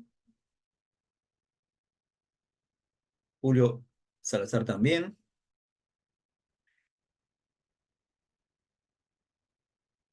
Igor también. Muy bien, creo que ahí está claro. Esto es un acto administrativo, ¿no? También es acto administrativo, por si acaso, ese acto administrativo que confirma o revoca otro acto administrativo. ¿No? También es acto administrativo. En un procedimiento administrativo, ojo, pueden haber varios actos administrativos. Un acto administrativo que admite un acto administrativo que suspende el procedimiento, un acto administrativo que concluye el procedimiento, un acto administrativo que confirma o ratifica, ¿ya? Por si acaso. Hay actos administrativos que están de mero trámite. Muy bien. Lo que en un proceso judicial serían decretos, autos y sentencias. En el procedimiento administrativo todo se llama actos administrativos. Un acto administrativo de trámite y un acto administrativo final. Un acto administrativo definitivo. Siguiente, resolución del Consejo Directivo de OCIPTEL que aprueba el procedimiento de reclamo de usuarios. Una resolución del Consejo Directivo de OCIPTEL que aprueba el procedimiento de reclamo de usuarios. ¿Qué dicen? Erickson, acto, no es el anterior, creo. Francisco dice reglamento. Giselle, Flor de María dice acto. Amalia Torres dice reglamento. Está entre acto y reglamento, ¿ah? César Ramírez, acto administrativo. Y Antonio Vilca, reglamento. Vamos a develar el reto. Si bien se llama resolución de consejo directivo, pero lo que se está probando, ¿no?, es el procedimiento de reclamo de usuarios. Entonces ellos dicen, ¿no?, el procedimiento de reclamo de usuarios inicia con esto. Puedes impugnar, puedes apelar, tienes plazo esto, termina con esto, puedes desistirte. ¿Ya? Entonces ese es, a pesar de que se llama resolución, es un reglamento porque tiene efectos generales. ¿Ya? Tiene efectos generales, ¿no? Y el consejo directivo de los organismos reguladores, para estos casos, utilizan un reglamento de resolución del consejo directivo. ¿Ya? No sé, el efecto es general. Bueno, el siguiente es fácil, cierre de calle por un desfile militar, ya lo sabemos que es un hecho administrativo. Y este último, a ver, ¿quién acierta? Este es el más difícil. El convenio interinstitucional celebrado entre una municipalidad y un ministerio. Bueno, hay convenios que proliferan, ¿no? Entre dos municipalidades, un ministerio. Hay convenios interinstitucionales con diferentes objetos. ¿Qué vienen a hacer esos convenios interinstitucionales? Sí son parte de la función administrativa, porque está regulado en la ley del procedimiento administrativo general también, ¿eh? ¿Qué vienen a hacer? A ver. Alberto dice contrato. Fiorella dice contrato administrativo. ¿Están seguros? Amalia, contrato. Paula Taco, contrato administrativo. Julio Salazar se inclina por acto administrativo. ¿A qué le faltaría para que sea contrato administrativo? ¿Quiénes son las partes en los convenios? ¿Hay un privado? Porque un contrato administrativo hay una parte que es privada y una pública. Y estos convenios interinstitucionales son entre dos autoridades o dos entidades públicas. Ojo que también hay convenios con privados, es cierto. Hay convenios también que uno puede celebrar con privados. Pero en el ejemplo que estoy poniendo son dos entidades públicas.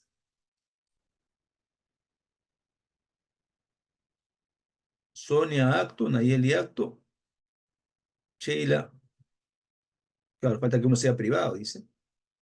Grisela acto. Muy bien, expliquemos. ¿Por qué no podía ser acto? Porque acuérdense que acto supone un procedimiento administrativo, de oficio o de parte. Y habiendo un procedimiento administrativo, la autoridad se pronuncia. Y es unilateral el acto administrativo. Acá no, acá nos estamos poniendo de acuerdo, los dos, y estamos firmando un documento llamado convenio interinstitucional. ¿Ya? Y además, en un acto administrativo, uno es público y otro es privado, el externo, el ciudadano. Aquí son dos autoridades o dos entidades, ¿no? Dos entidades.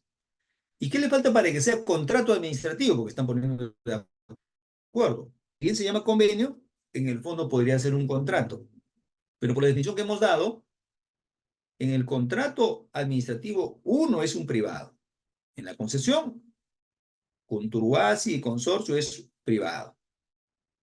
Las constructoras que construyen las obras son privadas, como cualquier entidad que solicita la construcción de una obra. Muchos de ustedes pueden ser proveedores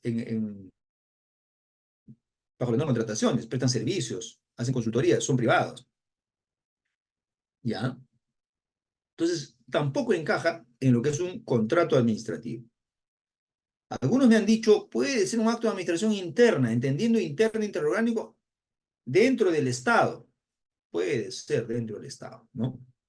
Pero igual no encaja en estas definiciones. La doctrina nos hace, ¿ya?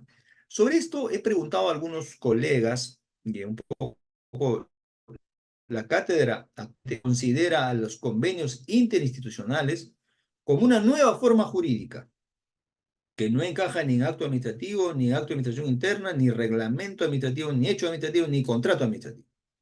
¿Ya? Y ustedes leerán en la Ley de Procedimiento Administrativo General estos mecanismos de colaboración entre entidades, se llaman convenios, acuerdos de colaboración entre entidades, ¿no? Es una nueva forma jurídica, de pronto porque tiene un marco jurídico particular también, ¿ya? No podemos decir directamente es un contrato administrativo, no cumple con los requisitos, es una nueva forma jurídica administrativa también. Muy bien. Ajá, por acá alguien decía simple acto. Ninguna de las anteriores es una nueva forma jurídica, ¿no? Que, digamos, la realidad es la realidad. Muy bien, señores. Hacemos una pausa de 5 minutos. Continuamos con la segunda parte. Muchas gracias. Continuemos. Y viene ahora la segunda parte que se refiere al acto administrativo, recordando que el acto administrativo tiene por lo menos tres características muy importantes, ¿no? Una primera, como dice García Enterría, declaración de voluntad, juicio o conocimiento o deseo del ejercicio de una potestad administrativa. Esto lo dice García Enterría, ¿no? Otro autor, Sanovini, dice declaración de voluntad de una entidad de la administración pública dirigida a la producción de efectos jurídicos, ¿ya? No es cualquier pronunciamiento. Tiene que producir efectos jurídicos. ¿Qué quiere decir efectos jurídicos? ¿No? Que es un pronunciamiento, una decisión, o que genera derechos u obligaciones para las partes, ¿no? Normalmente es eso. Un acto administrativo te da derechos a abrir un local, ¿no? O te impone una carga o un gravamen, una obligación, paga la multa, ¿no? Ya, esos efectos jurídicos. De tal forma que un mero comunicado, un mero anuncio no puede ser un acto administrativo. Tiene que tener efectos jurídicos, ¿no? Y un tercer elemento a recordar, como ya les dije, es una declaración de la autoridad dictada por la administración que establece en el caso concreto, ¿no? Lo que para el administrado es el derecho. El efecto concreto, Otto Mayer, ¿no? Efecto concreto, ¿ya? No es general. Si es general, ya sería reglamento administrativo, ¿ya? Así sean 100 personas, sigue siendo efecto concreto. Está hablando de 100 personas. Así sea una persona jurídica, ¿no? Un grupo de vecinos, pero está identificando quiénes son. Son 1000 pensionistas. De los 1000 pensionistas es efecto concreto. Tampoco efecto concreto significa una persona, ¿ya? Pueden ser varias, pero están plenamente identificadas. Muy bien. Bueno, aquí los actos administrativos por lo general reconocen derechos, otorgan derechos, ¿no? Otro grupo de actos administrativos dejan constancia de un hecho, los famosos certificados sobre las constancias. Y también hay actos administrativos, como les dije, que resuelven recursos impugnatorios, ¿no? Aquellos que confirman o revocan actos administrativos de primera instancia son actos administrativos también. Lo importante del acto administrativo como un siguiente paso es conocer sus elementos de validez, ¿ya? Y esto es fundamental para quienes trabajamos en la administración pública y revisar que nuestro acto administrativo está saliendo impecable, que le va a faltar un elemento de validez. Y para los que están fuera de la institución es importante para asesorar, defender a sus clientes para ver si el acto administrativo que te está denegando cumple o no cumple con todos los requisitos de validez. Porque si no cumple, significa que adolece de un vicio. Y ese un vicio conlleva la nulidad, ¿ya? Nulidad tanto de parte como nulidad de oficio. Entonces, es importante reconocer y diferenciar los diferentes requisitos de validez del acto administrativo. Voy a ir a los elementos de validez que recoge la Ley del Procedimiento Administrativo General. Claro, la doctrina y legislación comparada recoge otros supuestos también, ¿ya? Pero aquí vamos a abocarnos a lo que dice la Ley del Procedimiento Administrativo General. Primer elemento de validez. Para que el acto administrativo, este pronunciamiento unilateral, ¿no? Con efectos jurídicos concretos, sea válido, debe provenir de la autoridad competente, ¿sí o no? Debe provenir del órgano competente, porque si no es competente el funcionario que firma o el órgano que le emite, adolece un vicio enorme. No está facultado para emitirlo. Exagerando un poco, esto debió emitir el gerente general de tal institución, pero lo ha firmado el señor que presta servicio de vigilancia. Obviamente va a ser nulo, porque no es competente el servicio de vigilancia. Estoy exagerando, no es un ejemplo. Entonces, y uno dirá, ¿cómo es posible que alguien expida sin ser competente? Bueno, señores, pasa todos los días. Y por eso existen figuras como el conflicto de competencia. El conflicto de competencia no solo ocurre al interior de una entidad, ocurre entre entidades, ocurre en el Estado en su conjunto, ¿no? ¿Qué cosa es un conflicto competencial como proceso constitucional? Es que dos poderes del Estado se están arrogando facultades que no le corresponden. El otro dice, no, te estás arrogando mi competencia, el otro dice, no, te estás arrogando mi competencia. Hay un conflicto, sí, entonces el Tribunal Constitucional resuelve, ¿verdad? Lo mismo pasa a nivel de las entidades. Dos ministerios pueden estar en conflicto de competencia. PC me dirá quién es el competente. Al interior de una entidad pueden haber dos órganos que dicen ser o no ser competentes. Hay un conflicto de competencia. Y el superior jerárquico dirá quién es el competente. Figura interesante del conflicto de competencia. ¿Por qué entonces? Porque es importante saber que el que está expidiendo, el que se va a pronunciar, es el competente, ¿no? Y esa competencia, como saben, se determina por la materia, el territorio, el grado, el tiempo o la cuantía, ¿no? ¿Qué quiere decir esto? Yo seré competente en tanto sea la materia que yo conozco o haya ocurrido dentro de mi jurisdicción o mi territorio, en tanto le corresponda a mi grado o jerarquía o, o la cuantía de la pretensión, etcétera, ¿no? Aquí voy a apelar a un ejemplo en el caso de protección al consumidor del Indecopi, ¿no? Indecopi es una entidad pública que ve diferentes materias.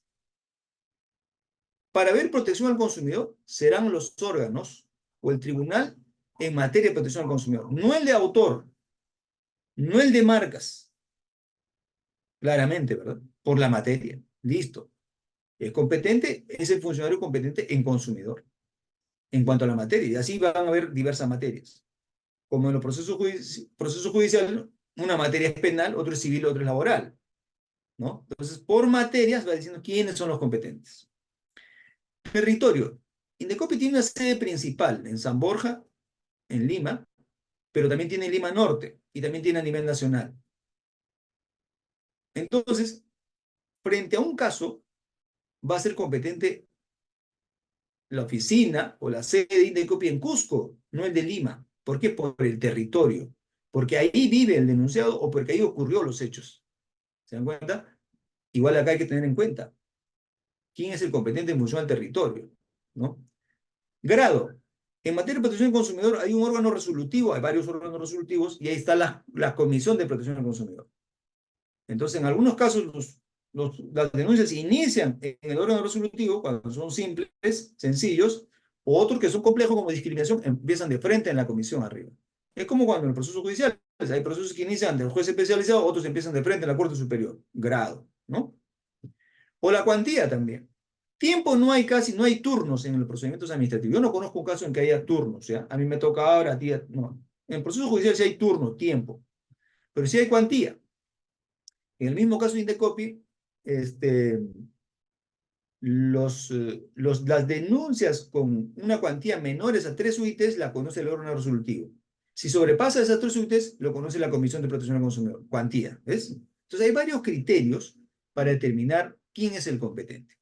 Y por eso, justamente cuando reciben una denuncia, una solicitud, lo primero que hacemos nosotros es, después de revisar requisitos de admisibilidad, es si la procedencia o no del caso, ¿no? Soy o no competente, entre otras cosas, ¿ya? De manera que, si un acto administrativo es emitido por alguien que no es competente por cualquiera de estos criterios, este acto deviene nulo. No es la autoridad competente, ¿no? Y frente a eso cabe una impugnación para que el superior jerárquico le declare nulo o una nulidad de oficio de la propia autoridad rectificándose y derivando el expediente al competente. En los órganos colegiados, como el Tribunal Administrativo de la Propiedad de COFOPRI, ¿no?, entran otros elementos a tomar en cuenta para decir si se está respetando o no la competencia, ¿no? Por ejemplo, los requisitos de la sesión, el quórum, la deliberación, etcétera, ¿no? Si bien es competencia del tribunal, pero si el tribunal ha sesionado sin una agenda previa, sin una audiencia previa, simplemente ha firmado, podríamos estar afectando la competencia. Por eso es que cuando se sesiona, se tramita una agenda, se levanta un acta y se dice que ahí se ha pronunciado sobre el caso. Ha seguido el procedimiento. Si no haces eso, podría afectar la competencia en el caso del acto administrativo que se está aprobando. El quórum, sin duda, ¿no? ¿Ya? La mayoría tiene que aprobarlo, pero si lo aprueban con minoría, afecta a la competencia también. Afecta a la competencia también, ¿no? Entonces, así que hay otros elementos en órganos colegiados como el Tribunal de COFOPRI. Segundo elemento, objeto o contenido. Muy bien. Entonces, para el acto administrativo debo observar la competencia. Pero también tengo que reparar de que el objeto o contenido del acto tiene que ser lícito, preciso, posible física y jurídicamente, y además debe comprender todos los extremos de la solicitud, ¿no? O las pretensiones que he admitido, ¿no?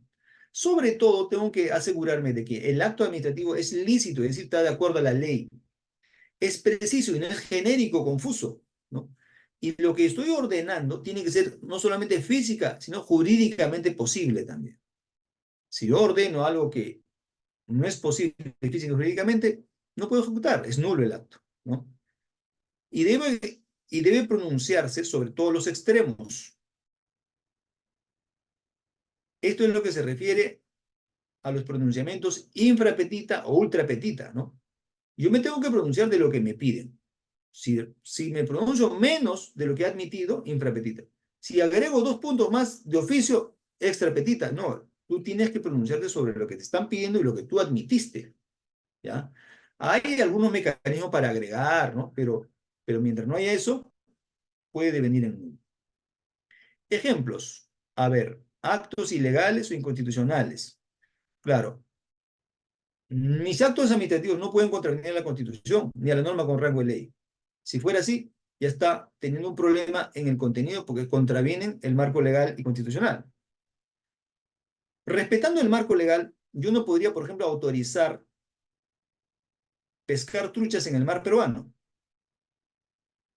Autorizar pescar truchas en el mar peruano. ¿Qué problema hay ahí? ¿Qué problema encuentras en este requisito de validez? Una resolución que autoriza pescar truchas en el mar peruano. ¿Por qué está mal? Le voy a leer. ¿Es ilícito? Ajá, Amalia Torres aclara que no hay truchas en el mar. Entonces eso es físicamente imposible, ¿verdad? Físicamente imposible, dice César Ramírez también. Entonces, las vedas son para otro tipo de peces, pero no para las truchas, ¿ya? Aunque curiosamente, yo vi un documental hace poco y he visto truchas en el mar. Entonces me quiere llevar un poco a replantear mi ejemplo.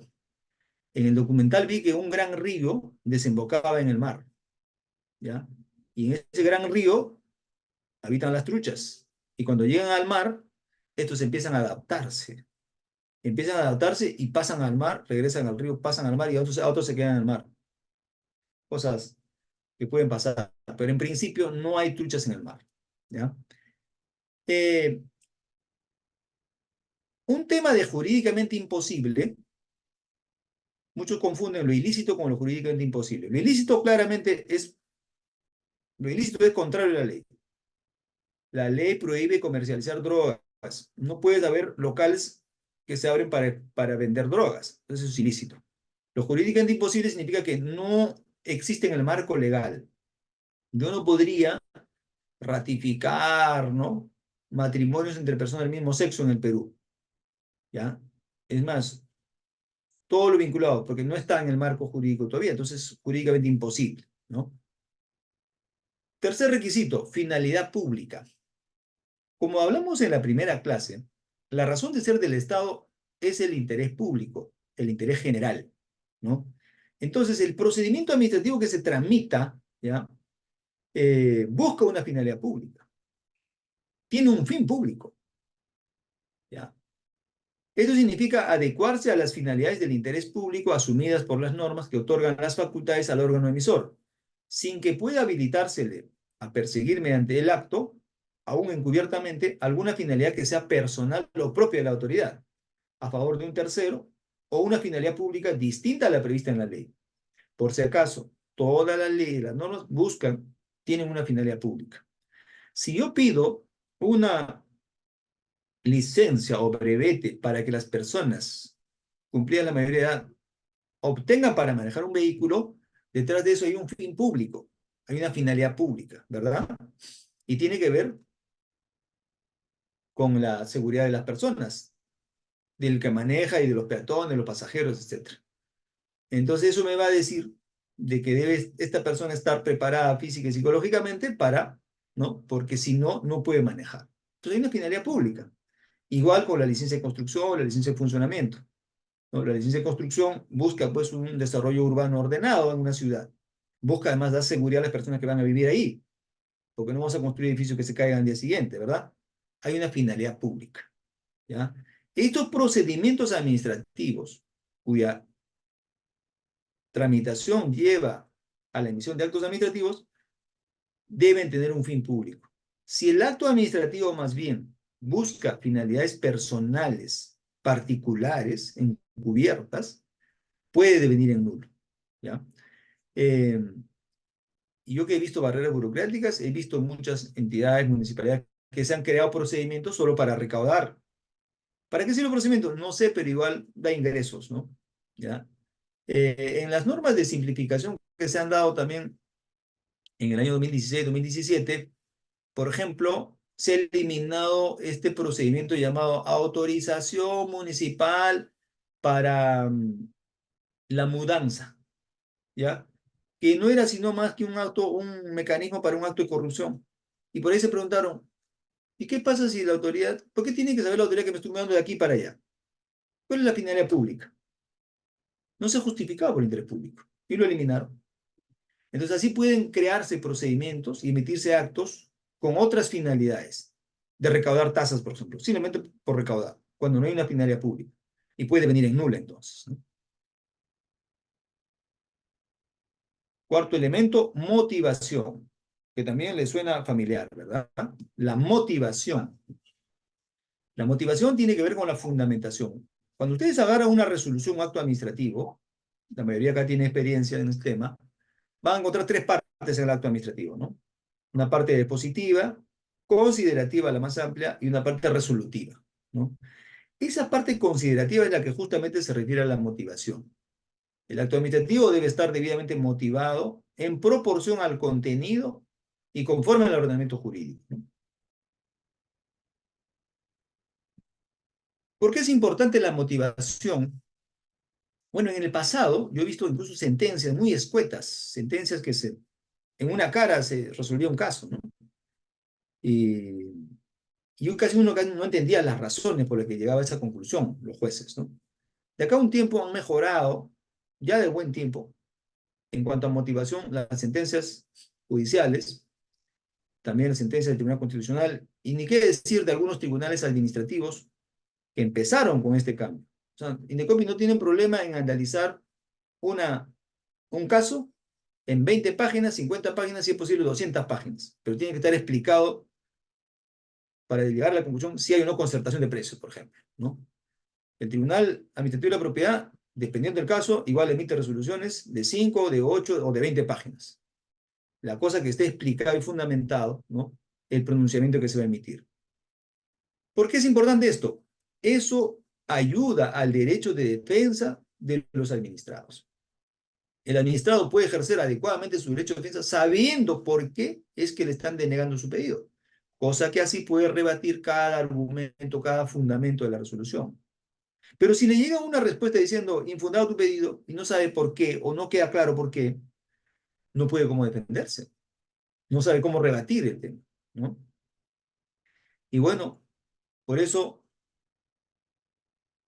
debe ser expresa, debe contener la relación de los hechos y las razones normativas. Entonces, en una resolución, un acto administrativo, tiene que mezclarse los hechos, la base legal, la base normativa, si es posible doctrinaria, jurisprudencial, que da sustento a la decisión que va a tomar la autoridad, ¿no? También se regula la presentación de informes, dictámenes o similares. Ocurre muchas veces que el acto administrativo dice, visto el informe tal, visto el dictamen tal, ¿no? En algunos casos resume, que se refiere a esto, que concluye esto. Pero en esos casos la norma incluso aconseja de que al notificar el acto administrativo, deba acompañar esos dictámenes, esos informes que sirven de sustento al acto administrativo, ¿no? Eh, Igual con eso garantizo más derecho de defensa. Si yo he pedido un informe al área jurídica para llegar a esa conclusión de mi acto administrativo, o desarrollo y reproduzco lo que dice ese informe en los considerandos, o adjunto pues ese informe, ¿no? Para que el administrado pueda ejercer adecuadamente su derecho de defensa y entienda por qué es que el pedido tiene tal o cual sentido, ¿no? Muy bien, eso es la motivación, ¿no? Es una muestra también de transparencia, de eficiencia, de eficacia, ¿no? En el pronunciamiento. Y finalmente, tenemos el requisito del procedimiento regular. Procedimiento regular. No basta que un acto administrativo sea emitido por la autoridad competente. No basta que el acto administrativo tenga por objeto o contenido lo lícito, lo jurídica y físicamente posible, y tiene que ser claro y preciso. Acuérdense que cuando dice el contenido, el objeto es el siguiente, ¿no? ¿Cuál es el objeto de una licencia de funcionamiento? Bueno, sale el acto administrativo y la licencia de funcionamiento dice, se autoriza la apertura del local ubicado en tal, ¿no? Con el giro de tal y tal y tal. Ese es el objeto. Ese es el objeto, ¿ya? O dice, ¿no? Se impone una multa por haber cometido la infracción tal, número tal, ¿no? Que asciende a tanto, a tanto, a tanto, a tanto. Pero si me dice, te autorizo a operar en cualquier punto adecuado del distrito, dicen, ¿dónde me está autorizando? Si el acto me dice, se impone una multa por portarse mal y en consecuencia aténgase a las consecuencias y que le caiga todo el peso de la ley, no me está diciendo nada. ¿Se dan cuenta? El mandato judicial, el acto administrativo, tendría que ser nulo, porque ¿qué voy a cumplir? ¿Qué voy a acatar? A eso se refiere con un objeto. Ese objeto tiene que ser claro, preciso, lícito, jurídica y físicamente posible, muy parecido al acto jurídico, ¿no? Parecido al acto jurídico en algunos aspectos. No basta entonces solo el objeto contenido, basta, importa también la finalidad pública. ¿Con qué fin se emite este acto administrativo? ¿Está alineado al interés público o está atendiendo a un interés personal o particular? Y debe estar sustentado jurídica, fácticamente y jurídicamente. Debe estar debidamente motivado y explicado. Y esa explicación, obviamente, lo que se busca, sobre todo en nuestras resoluciones, colegas de COFOPRI, debe ser lo más claro posible, ¿no? O sea, bien escrito, bien presentado, bien explicado, coherente, con pie de página, si quieres con doctrina, respaldado en pronunciamientos anteriores. Y cuando uno lee, al final dice, no tengo nada que cuestionar. Tienen toda la razón y no tengo razón, pues el otro tiene.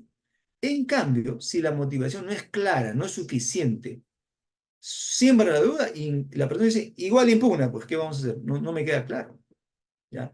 Entonces te da más predictibilidad, ¿no? Más predictibilidad el hecho de que esté bien explicado y fundamentado. Y al apelar uno va a decir, bueno, pues apelaré, pero sé que estoy gastando mi plata porque en realidad está muy clara la resolución y no obstante eso voy a apelar. Entonces, pero ya le queda muy claro, ¿no? Por eso es importante la motivación. Y finalmente el procedimiento regular, que se refiere a que antes de que se emita el acto administrativo, se cumplir pues, con el procedimiento tal cual está previsto, ¿no? Para la generación del acto, ¿ya?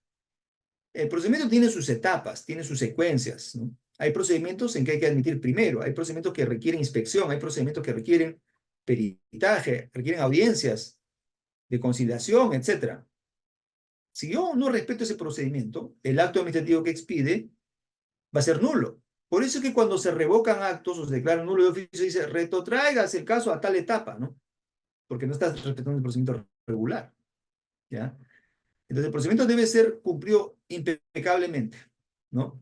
De acuerdo a lo que está previsto. Ahora, si el procedimiento no te gusta, es engorroso, modifica pues el procedimiento previamente, ¿no?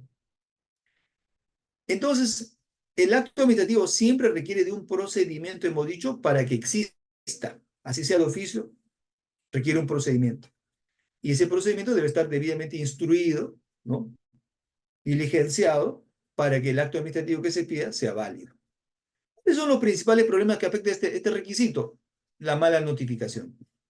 Si yo he admitido, ¿no? O avanzo el procedimiento creyendo que todos están notificados, pero en realidad hay dos que están mal notificados. Y eso te va a afectar todo el procedimiento. Va a generar lo que se llama un defecto de tramitación, ¿no? Y para eso se utilizan las quejas para superar los defectos. Este requisito tiene relación con las quejas por defecto de tramitación, ¿no?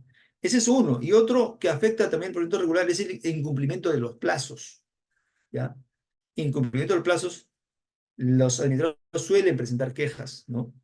No hay otra forma. En esos casos, el superior jerárquico lo único que va a decir es celeridad, llámese la atención, ¿no? Y resuelva cuanto antes. Incluso el procedimiento regular es que se respeten los plazos. Y debemos aspirar a respetar los plazos, ¿no? Muy bien.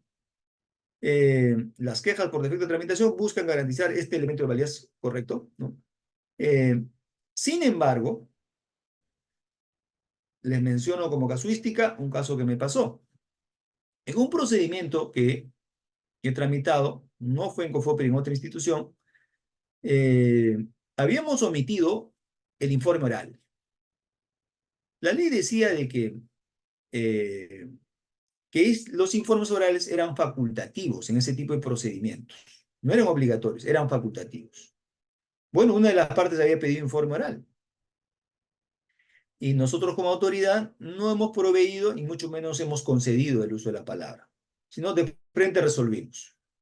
Y cuando resolvimos, que fue en contra del que había solicitado el uso de la palabra, solicitó la nulidad.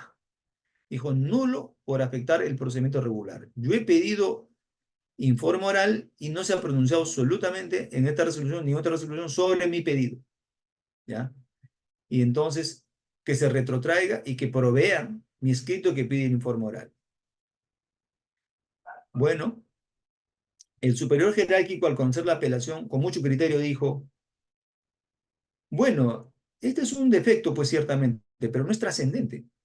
Si es facultativo el informe oral, ¿no? Si yo bajo el expediente, el funcionario va a decir, bueno, no le doy porque es facultativo. Y el acto administrativo no va a cambiar en absolutamente nada. Solo va a tener un efecto dilatorio, ¿no? Entonces, y dijo, bueno, si bien no se ha proveído tu solicitud de informe oral, los informes orales son facultativos, ¿no? Y en este caso yo no veo un defecto trascendente, ¿ya? Y eso se llama la figura de la conservación del acto administrativo. ¿Se acuerdan? Entonces, cuando el defecto o el vicio no es trascendente, se opta por la conservación del acto administrativo. Y eso es lo que pasó en el caso que les menciono, ¿no? Muy bien. Ya para terminar, ¿por qué es importante entonces el acto administrativo que cumpla con sus requisitos de validez? Porque si no cumple con los requisitos de validez, como les dije, va a motivar la nulidad del acto administrativo, ¿no? Y el artículo 10 de la Ley del Procedimiento Administrativo General señala, dice, son vicios del acto administrativo que causan su nulidad de pleno derecho los siguientes. Uno, la contravención a la Constitución, a las leyes o a las normas reglamentarias. El acto administrativo, señores, si nos imaginamos la pirámide, esa pirámide de Kelsen, arriba está la Constitución política, ¿verdad? Le siguen las normas con rango de ley. Y debajo de las normas con rango de ley, las normas reglamentarias, ¿no? Y al final le vamos a poner el acto administrativo para nuestros fines, el acto administrativo. ¿Por qué? Porque si las normas con rango de ley contravienen a la Constitución, son inconstitucionales, ¿verdad? Si las normas con rango reglamentario contravienen a las normas con rango de ley o a las normas constitucionales, son ilegales o inconstitucionales. Y para eso existe una acción popular ¿no? Que la deja sin efecto este reglamento porque está contraviniendo a la norma con rango de ley o a una norma constitucional. Entonces, la norma con rango de ley tiene que respetar la Constitución. Los reglamentos tienen que respetar a la norma con rango de ley y a la Constitución. Y el acto administrativo, señores, tiene que respetar, obviamente, a la Constitución, a las normas con rango de ley y a las normas reglamentarias. Si no, es nula. Está claro, entonces, causa de nulidad. Pero una segunda dice, también es nulo el acto administrativo, ¿ya? En los siguientes, el defecto o la omisión de algunos de sus requisitos de validez, salvo que se presente alguno de los supuestos de conservación del acto a que se refiere el artículo 14. Entonces, hemos estudiado los 5 requisitos de validez. Si hay un defecto o se omite uno de sus requisitos de validez, también es nulo el acto administrativo, a menos que se salve por el tema de la conservación del acto administrativo. ¿Se dan cuenta?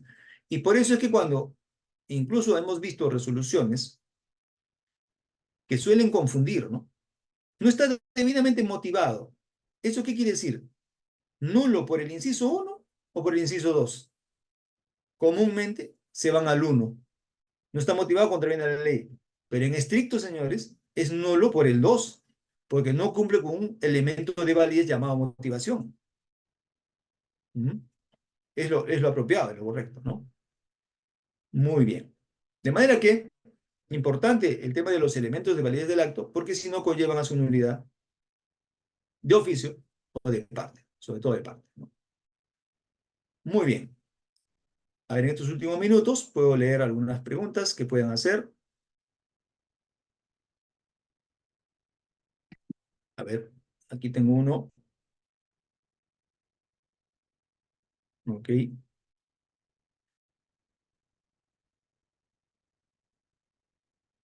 Muy bien, puedo aceptar un par de preguntas.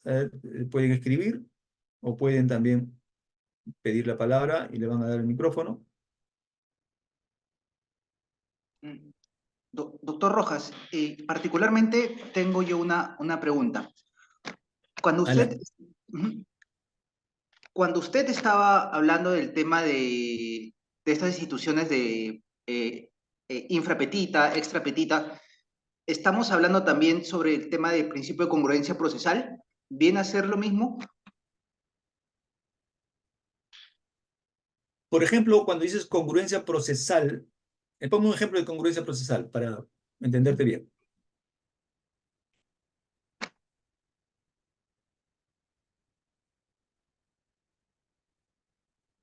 Esa es la pregunta que han escrito, ¿no? No. Yo particularmente le hago una pregunta, no obstante, igual quizá hay algunos Sí, sí, compañeros que sí. están. Pongo un ejemplo de congruencia procesal para darte la respuesta. Ok, por ejemplo, hay una sentencia donde el Poder Judicial, no me acuerdo bien la instancia judicial, pero mencionaba de que a raíz de un tema de un contencioso administrativo, la persona adjuntaba una sentencia penal con la calidad ya de cosa juzgada, donde mencionaba de que, bueno, declaraban imputable a una persona por haber presentado una documentación fraudulenta. Sin embargo, el Poder Judicial menciona de que esto corresponde a la vía correspondiente y solamente a ellos corresponde pronunciarse solamente en el ámbito civil. Ya el ámbito penal, bueno, ya es otro tema, claro está. Y justamente mencionaban bajo las reglas del principio de congruencia procesal, y en base al tema del derecho petitorio consagrado en la Constitución y en la Ley del Procedimiento Administrativo General, solamente me corresponde pronunciarme en el tema del ámbito civil, en el tema de si el título no tiene alguna irregularidad. Muy bien.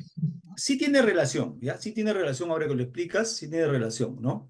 Eh, Sobre todo, en las primeras instancias, cada vez que uno recibe una solicitud y es posible acumular pretensiones, ¿no? Es posible acumular pretensiones, eh, la autoridad competente, al momento de admitir, debe decir qué extremo de su pedido está admitiendo.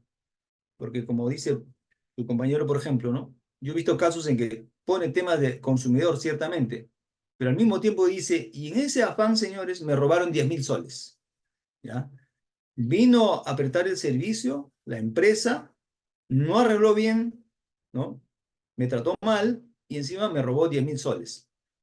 Entonces, cuando frente a esa denuncia, yo tengo que decir, mira, primero mi competencia. Yo te admito la denuncia por la falta de unidad del servicio, por el maltrato también, pero el robo, eso es un delito. ¿Ya? Eso no te voy a admitir. Muy bien. Claro, es lógico, no es mi materia, no es mi competencia, ¿no? Entonces eso lo harás valer en la vía penal si quieres. Lo del robo, yo no voy a investigar ni te voy a dar la razón o no, ¿no? Admitiendo esos dos extremos, entonces, miren, esos dos extremos, yo tengo que motivar, analizar el caso de esos dos extremos que he analizado. ¿Ya? Si solamente me olvido del maltrato y solamente me detengo en la falta de idoneidad del servicio y resuelvo al final solo sobre la falta de idoneidad del servicio, y va a decir, oye, pero hay un punto que se ha quedado en el aire, no ha dicho nada. A eso me refiero. Entonces eso es infrapetita, ¿no? O tenía, habiendo admitido dos, yo le agrego otra cosa. Ah, también me he dado cuenta que en los escritos que han presentado hablan del libro de reclamaciones y no tenía el libro de reclamaciones. Ah, también encuentro un tema de información. Eso, mientras no se agreguen como puntos controvertidos, ¿no? Igual es un proceso judicial, creo, yo no puedo pronunciarme sobre eso. Tendrá que ser, en todo caso, materia de otra denuncia, ¿no? Y así tiene relación y como le digo, básicamente es eso. O sea, esto sobre todo en procedimientos trilaterales, ya cabe aclarar. En procedimientos trilaterales donde hay un denunciante y un denunciado, importa mucho qué me estás pidiendo y qué voy a resolver, ¿ya? En los procedimientos de oficio igual, tú tienes que imputar cargos. En los procedimientos de oficio, tú tienes que decir, te estoy imputando 3 cargos. ¿Ya? No es que te imputo 2 y luego yo resuelvo por 3 cargos. Eso es, también me parece que tiene relación con la congruencia, ¿no? ¿Hay alguna otra pregunta? Sí, doctor. Acá Adelante. tenemos una pregunta de Julio Salazar, donde menciona, ¿bajo qué supuesto corresponde anular un pronunciamiento de una oficina nacional si emitió una resolución que se sustenta en una norma incorrecta? En ese caso, ¿cabe la revocatoria? Ah, muy bien. Eh, en la revocatoria significa pues que hay una apreciación distinta, ¿no? De la segunda instancia respecto a la primera. Sobre todo esa apreciación distinta de los hechos, ¿no? Apreciación distinta de los hechos. Entonces yo interpreto, igual en las normas también yo puedo interpretar de otra manera y puedo revocar, ciertamente, ¿no? Puedo revocar. Y teniendo los elementos de juicio suficientes, puedo optar por un nuevo pronunciamiento, ¿no? Revoco y queda resuelto de manera definitiva, ¿no?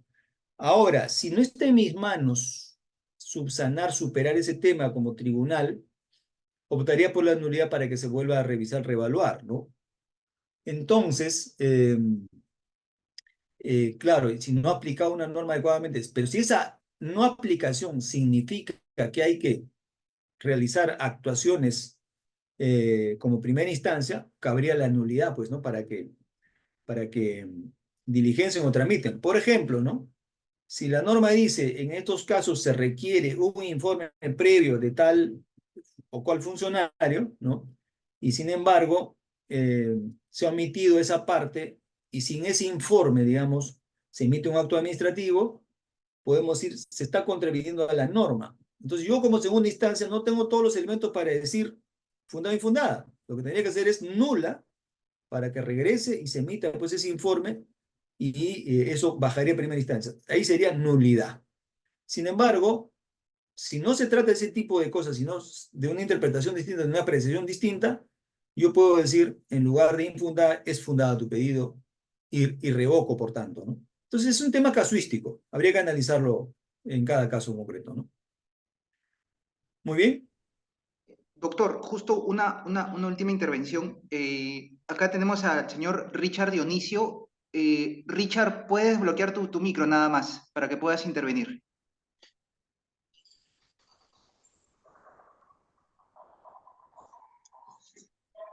Hola, doctor, muy buenas noches. Muchas gracias por la palabra. Doctor, disculpe, tengo una consulta con respecto a la validez de los actos administrativos. Más que todo, mi pregunta va relacionada al quinto requisito, que viene a ser el procedimiento regular. Ujú. Es Cuando se emite un acto administrativo, el cual no tiene que ir en contra de un procedimiento regular, sabemos que esto no tiene que ser contrario a la Constitución y no tiene que ser constitutivo de una infracción penal. Aparte, si en el caso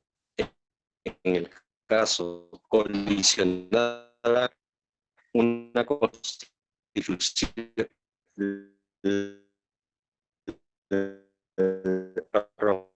condicionada No se le está escuchando bien, ¿ah? Tiene problemas de conexión, me parece. con la ley, Richard, discúlpame, no se te escucha bien. se presentaría un control difuso.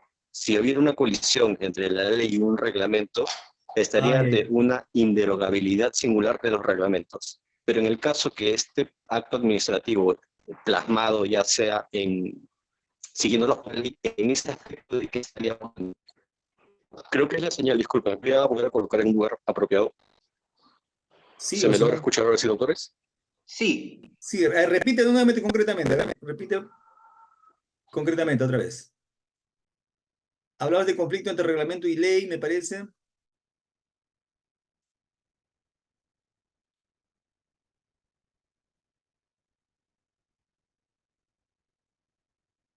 Bueno, creo que hemos perdido comunicación con Richard, ¿ah?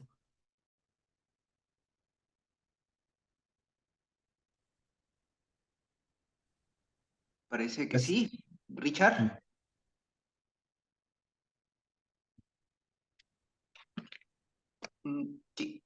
quizá, doctor, podemos dar pase a otra intervención para ir Genial, con... de Sí. acuerdo. Carol Bosa, por favor, ¿puedes bloquear tu micro? Carol. Sí, doctor, buenas noches. Una consulta. Cuando se inicia un procedimiento administrativo disciplinario y en ese tiempo una directiva o una normativa no estaba vigente en ese momento en cierta parte y se le atribuye la responsabilidad de alguna omisión o responsabilidad que un servidor público no ha tenido, ¿se podría dar inicio a un procedimiento sancionador o tendría que darse un proceso como nulo bueno, porque no era vigente en ese momento? Eh, sí, hay un principio, ¿no? En el procedimiento sancionador que se aplica también al disciplinario, ¿no? Que el principio de la irretroactividad de las normas, ¿no? En el disciplinario como en el sancionador, acordémonos, digamos, son primos hermanos del derecho penal, ¿no? Las reglas del derecho penal se aplican muy estrictamente al sancionador y al disciplinario, ¿no? Entonces, para que me inicien un proceso penal y me imputen un delito, ciertamente esa conducta mía, calificada como delito, tiene que estar previamente tipificada a esa conducta que se me cuestiona, ¿no? Igual, la infracción que se me imputa, ¿no? En un procedimiento sancionador tiene que estar previamente esa conducta mía calificada como infracción. Igual en el disciplinario, esa falta mía, esa infracción tiene que estar previamente regulada como tal. Bueno, sale una norma después de que ocurrió el hecho, la situación, ¿no? Y bueno, habrías cometido una infracción. Pero ahí, relacionando los hechos, ¿no? Y la vigencia de la norma, estaríamos yendo a una aplicación retroactiva de la norma. Y como esto afecta o desfavorece al administrado, al trabajador, no sería posible esa aplicación retroactiva, ¿no? Porque la regla es que sí puede haber aplicación retroactiva de la norma, pero en tanto y en cuanto esto favorezca, ¿no? Al reo en el caso penal y que se aplica también al sancionador disciplinario, en tanto favorezca pues al trabajador, ¿no? Al infractor, etcétera. Solo en cuanto le favorezca, ¿no? Y ese favorecimiento básicamente se refiere a que la conducta que era infracción deja de ser conducta, entonces estás libre. O si manteniendo la conducta como infracción, la sanción, la pena disminuye y te aplica entonces la sanción menor. Cosas de ese tipo, ¿no?